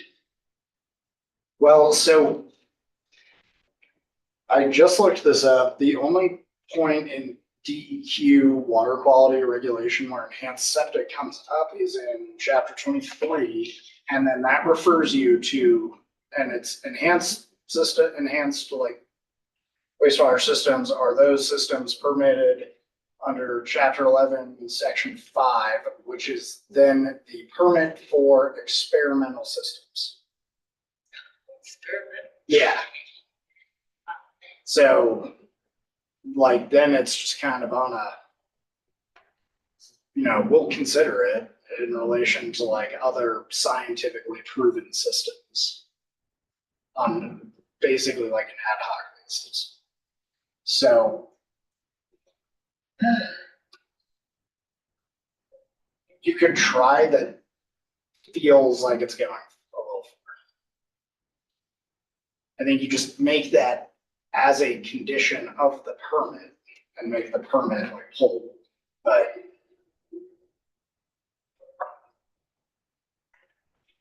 So you're just saying you could condition the initial permit for design and construction that allows the county to inspect periodically or require evidence that the system is working. yeah, and I think you'd have to require evidence that the system is working, or that it's being periodically maintained, because but I don't think Lisa would have the ability to go out and herself conduct inspections. No, I think some other person has to do the inspection, someone who's qualified, certified.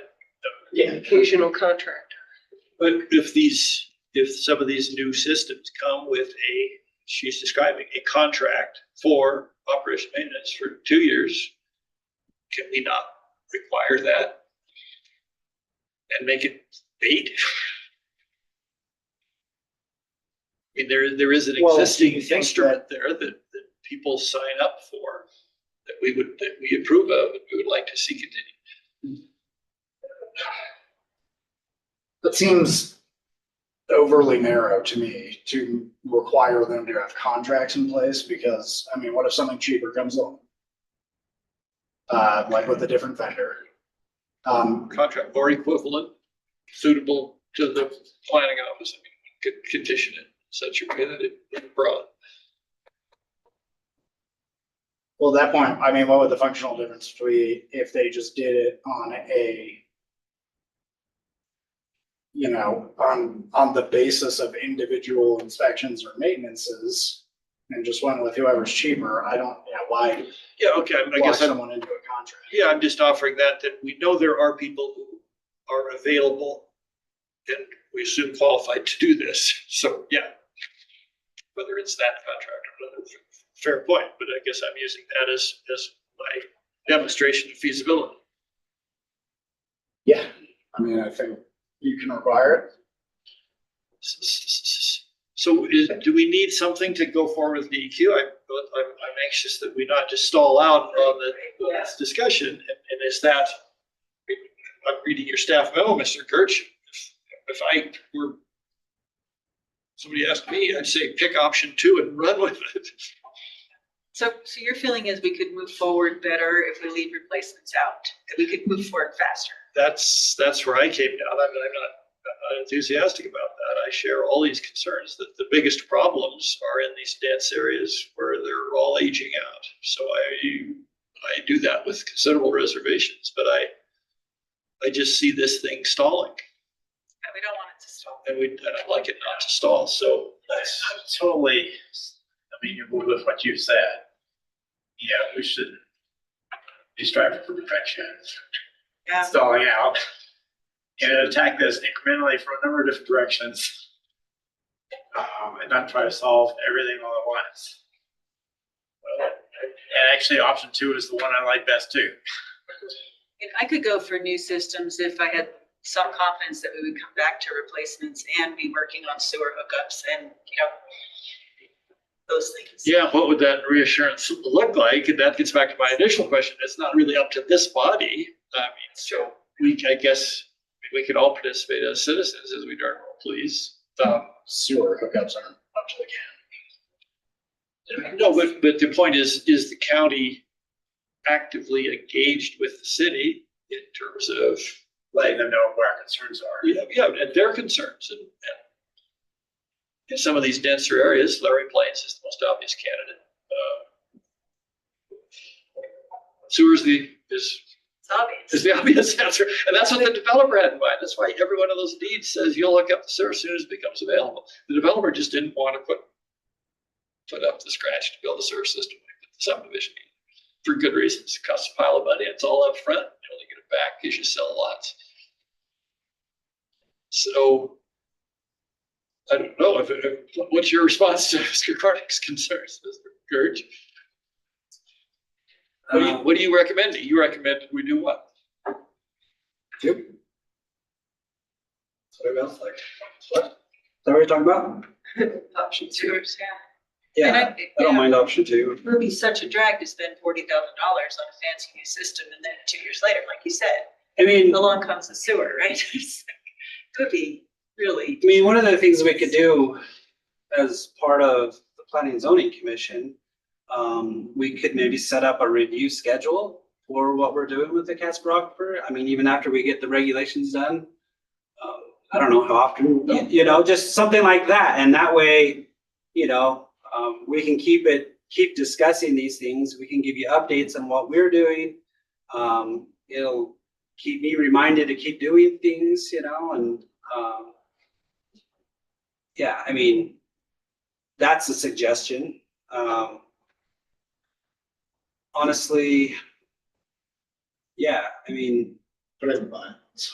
What's that? Put it in the bylaws. Put in the bylaws, review the cap stuff. Now you're gonna say, let's park the car in the garage. Right. No, that's exactly what Jennifer Yeah, did. put it I mean, I would like to say that I could spend all my time doing this, like, or Joe, or other stuff, we just can't, Right, I it's not. mean, we have so many other Yeah. things that are going on, so. But that doesn't mean we can't keep pushing forward with what's been recommended, the cap.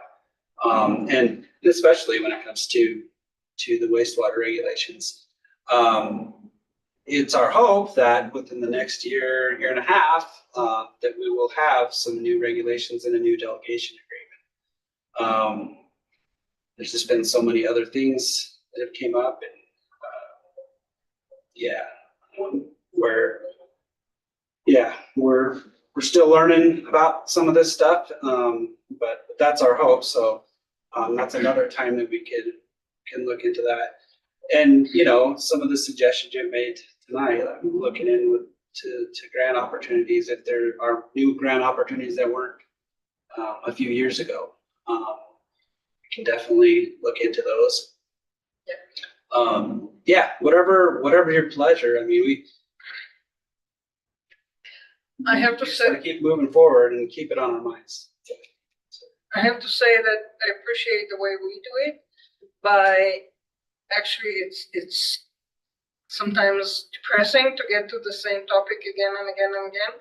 But on the other hand, to do a thorough job of knowing what we are facing before making decisions is very valuable. Sure. So, not jumping into decisions is good. Well, at least we're talking about it. My sense is maybe 3 years ago, you were talking about it. I don't know. No, is the light at the end of the tunnel an oncoming train? That's always the question. I feel like there's some light out there. Right, Mr. Gertz, if we were to endorse option 2, do you feel like you then have something that would be ripe to take to DEQ and start getting that dialogue open? Yeah, absolutely. Any of these options, you endorse it, I'll take it forward to them. So Is that I can live with option 2. Yeah, I'm coming around to thinking, just, You were swaying me to the other way, but. oh, I'm totally on the fence. It's not the best solution. No, it is not. Yeah, it's that's just the thing, all, and it's expensive, not best solution. right, yeah. So, So I can live with option 2. yeah, okay. Let's have a motion, I guess, since we've had all this discussion, but somebody like to formalize that suggestion. I move that we direct staff to proceed with option 2. Okay, is there a second? I'll second. We do further discussion. All right, Ms. Sandy, Aye. Mr. Platt, Aye. Mr. Cornick, Aye. Mr. David, Aye.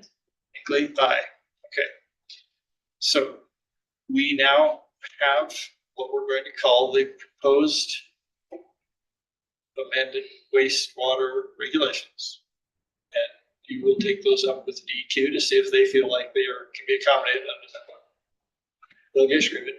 In the interim, where's the county with enhanced systems and Sarix's difficulty in addressing them? Could she just say, talk to DEQ about why it's over my pay grade for enhanced systems, for enhanced systems, both on those ones where it's on the plat and for people coming in off the APOZ? Probably. I don't know what DEQ would say when they came to them, but I mean, I think those are probably some discussions that maybe staff has with DEQ. So along with this, might come as well. So Certainly the sense of this commission is that we would like to aggressively pursue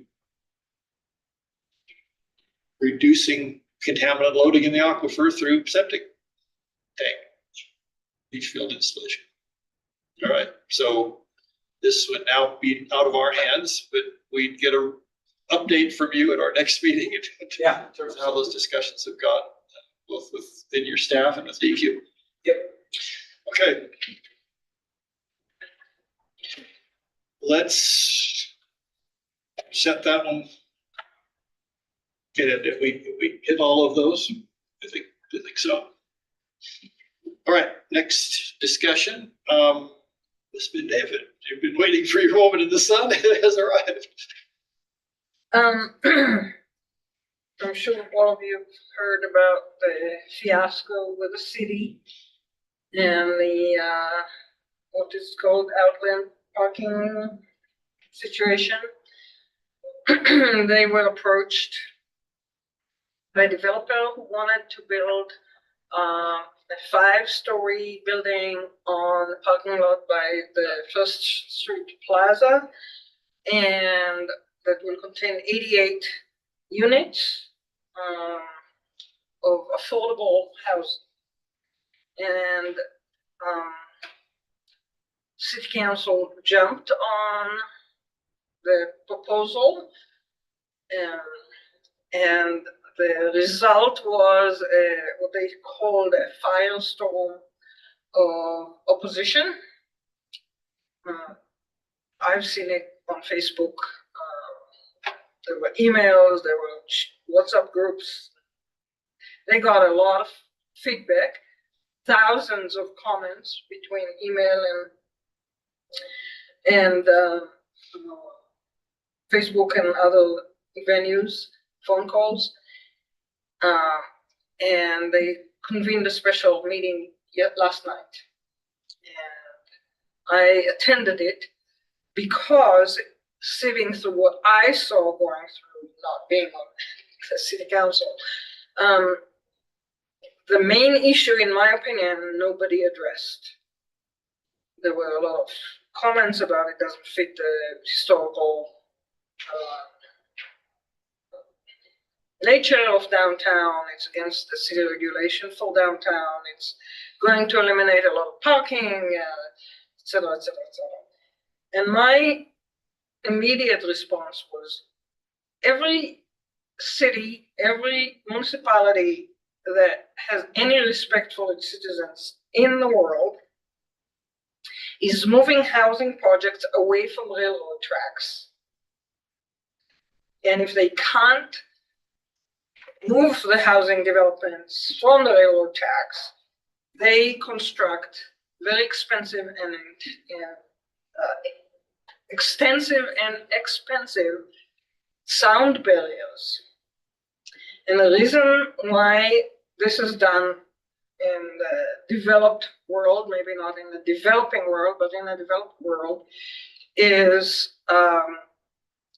growing body of research of science that's showing that sound and noise, especially from railroads, have severe negative impact on human health, especially on child development, from the obvious hearing impairment to actually cognitive development. They've done and behavioral issues. There are studies, and I just did a quick search online, and there are hundreds and hundreds of studies showing that noise from traffic, but especially railroad tracks, is extremely detrimental for child development. So I was the only person in the room last night that said, hey, I'm not here to talk about parking, but you should not put a housing development, especially not low-income families with children, and I don't care if it's 5 stories or 1 story, right by the railroad tracks. It's irresponsible and insane, to be honest. I was the only one talking about it. Afterwards, I got huge response from people like, oh my God, I can't believe I didn't bring it up. I can't believe I didn't think about that. And so the community has definitely realized this was an important issue. The city voted that they were going to vote on delaying the whole thing and postponing decisions. And they voted that proposal down and actually went ahead and voted against breaking the lease that they have until 2045 for the place to stay in parking lot. So that the city has a lease on that space for 50 years and it lasts until 2045. So actually the vote that City Council took last night was not to break the lease agreement. And so the development cannot proceed.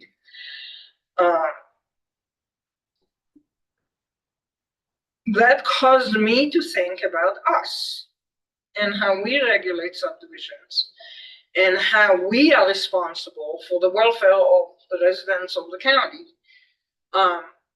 in the sense that here we are about to enforce on certain residents to install nitrogen reducing devices on our septic tanks because we are worried about the neighbor down the road or the residents in that derive water from one city pump. And yet we have no regulations that address the effects of building and developing along the railroad tracks.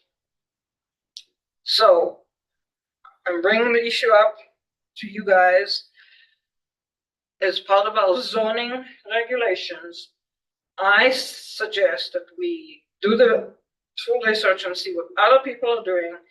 I've seen online half a mile away, but we require more, I admit, because I did my research very quickly last night, or the night before last, to do serious research on what health professionals recommend in terms of distance from railroad tracks. Some of the comments that people told me after I left the meeting last night was, oh yeah, we should also consider accidents like what happened in East Palestine with toxic hazardous material spills on communities. And I think that actually is already covered by DEQ, right? I'm not sure. I know that we have a lot of spill regulations on I-80 for trucks that carry hazardous materials, but I don't know about the railroad. Anyway, I think this is something that we should look into. And as we think about the Laramie growth plan, Laramie area growth plan, and as we talk about leapfrogging development or leapfrogging, when we think about and plan ahead, as we would like to do, I want us to consider the effects of railroad noise and traffic noise on child development, human health, child development. So that might look like riparian zones or something. You would have a zone, an overlay or a zone Yeah. or something. Say this bubble outer is allowed within this. Or just have a setback. A setback, Setback, I guess. or even we have a fencing regulation now, right? If you want to build within a certain distance of the railroad tracks, you have to build a sound barrier. Like Colorado has that around a certain high portion of I-25 and whatever else they have, oil and gas development.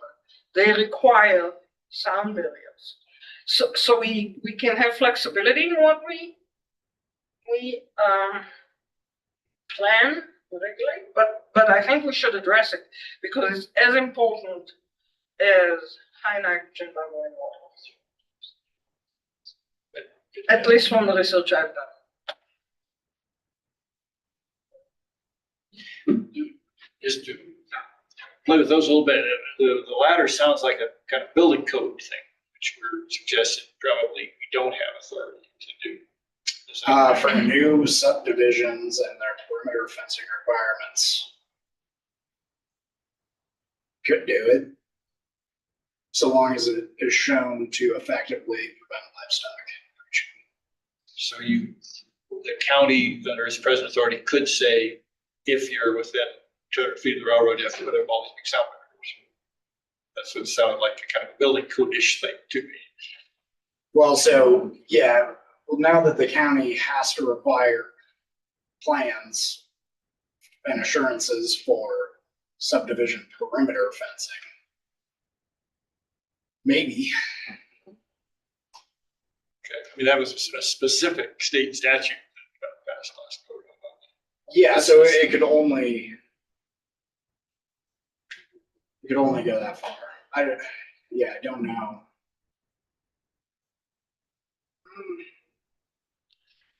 So how to proceed? In my years as an observer of county planning and zoning, you'll remember this, Mr. Gurge.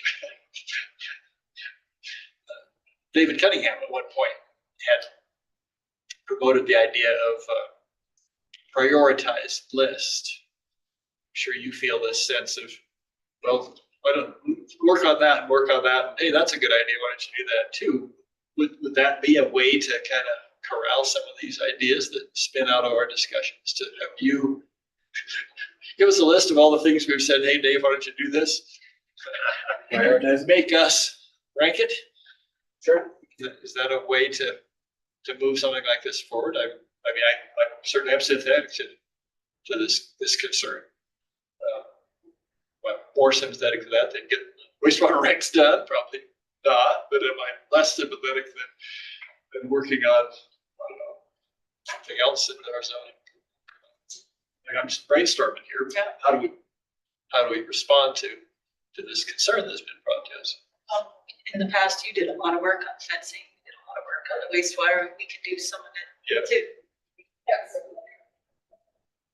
Especially if Just we, gathering information. especially if we do it together with the overall plan. Right? What plan? The Laramie area growth plan, that we need to look at as a plan of idea. Like, and, we already dealt with some of it with the airport development, airport overlay, and all that stuff. So I think we're moving in it, to me, it seems like it fits with our future goals. And Commissioner Platt, you're taking on the overlay for the airport, right? Excuse me? You're taking on the overlay or airport overlay? I don't know what you're saying.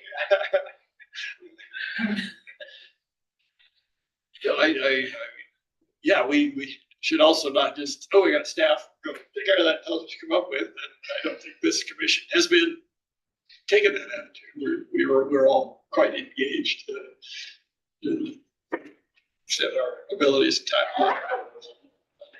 But what's your response, Mr. Gurge? I mean, if we want to make a list, that's fine. But this is an appropriate thing to look at as possible direction for zoning and implementation of the growth plan. Yeah, potentially. I mean, I guess my only issue with the zoning part is like, we have it as part of a zoning district and somebody's got a piece of property that nothing's on, and now the setback takes away their opportunity to put a house on it. I don't know if I like that, but maybe more on the subdivision rules, where if someone's gonna do a subdivision, then they have to meet a certain setback and show that their lots meet that setback and can allow a house on each of the lots, even with the setback. I mean, that would be more of my, but I don't know how you do that subdivision. I don't know, we'd have to think about it. Yeah. I mean, this is something we could definitely Think about think about, so yeah. So what would this create? Well, the checkerboard pattern, we'd have like the linear stripe pattern. Well, yeah, that's why riparian zones kind of come to mind. We have, It would all be commercial and industrial. It'd be just non-residential uses with. So, well, maybe a first step would be how are we zoned adjacent to our county? That's nice. A lot of it's ag. Yeah, I would bet a lot Yeah, on that. the largest portion is ag, but the largest portion around there. Right, which is why the growth plan would be the home for it. It's interesting to look at the city. If you go right down the line following the railroad, though, what you see is industrial and commercial, and then it goes out from there. Like everything along there is pretty much industrial and commercial. It kind of makes sense when you think about road, in fact. Well, yeah, no, it does, right? Like it makes sense for a lot of reasons, but like, I mean, it makes sense to have those types of uses. But then you don't necessarily want to have commercial and industrial way up, north or wherever way on the rural areas where it doesn't make sense to have development. Right. And now you're opening up that opportunity for those types of uses, but Yeah, it's mainly, I think, south of town that the issue would be, because when the railroad goes north, it's too close to the river and falls within that protected area anyway. But, you know, if you think about 287 and we're going to, you know, develop 287 and we're gonna, you know, have trailer parks, which is why we want to define commercial a little better. So we can say commercial, snow machine store, yes, but not a trailer park or whatever.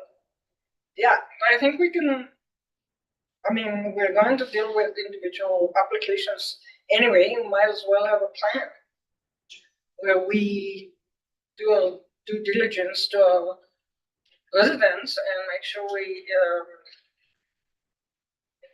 protect their health, not just their drinking water Well, and air pollution, but also noise pollution.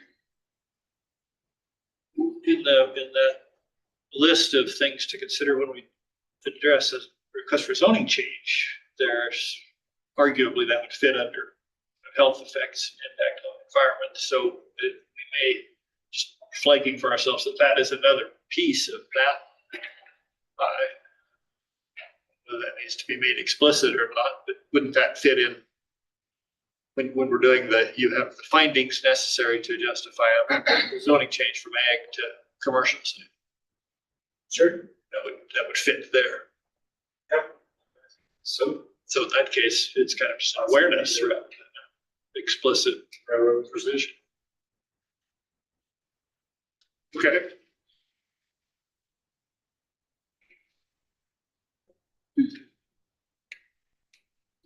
So is there more to say there besides you've raised the issue and got it rattling around in our little brains?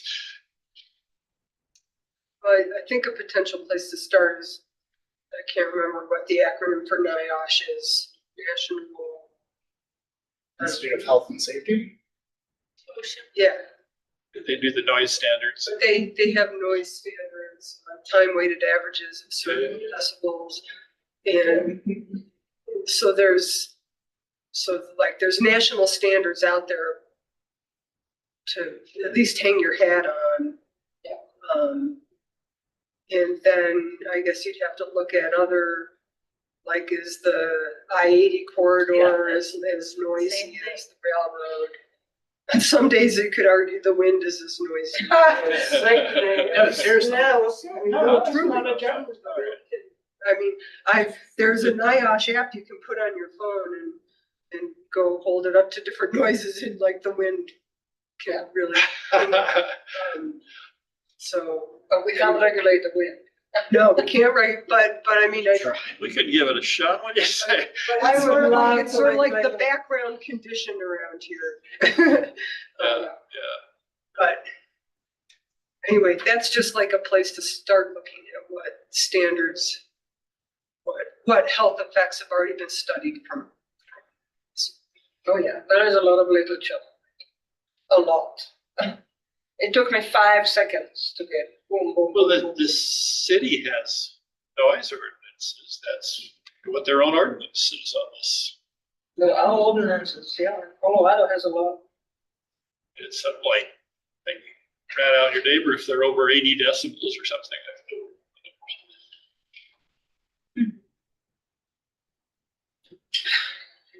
Okay. Okay, Hungry kids at home. to be continued. Let's wrap this meeting up. Were there updates that we haven't covered that you wanted to share with us? Fencing standards were approved Oh, okay. So those are now the rule? yesterday. Cool. So, yeah. now Thank that- you. the rules. And then next, the June, first meeting in June, we will have sign regulations Oh, yes. and what else? That was best. Is it sign regulations? They call them subdivision Sign regulations is, regulations? I don't know. I was trying to remember I what can't was remember. on. Seems like there's one other The thing. access Access. or subdivision? Oh, Those maybe. approved in Okay. January. January. Seems like there's something else, but I can't remember. But some of these, we are getting behind us. I'm just delighted to hear We're that. moving forward. So. Yeah, I think it's just science, so. Questions for staff? Great, thank you. Other comments? We exhausted our comment. Well, one comment, I did meet briefly with Joe, last week, was it? And, or whatever it was, last week, I think it was. And, I mean, he's got a number of zoning district amendments, it looks to me like they're pretty much ready to go to at least look at. I know you said, I think you wanted to have David take a look at it as well. Is that correct? We're working through those, yeah. They're not ready for prime time. Yeah, okay, good stuff. Progress, that's a good note to end on. Further business to come before the commission. Seeing none, let us adjourn. Thank you for your patience. Hard work.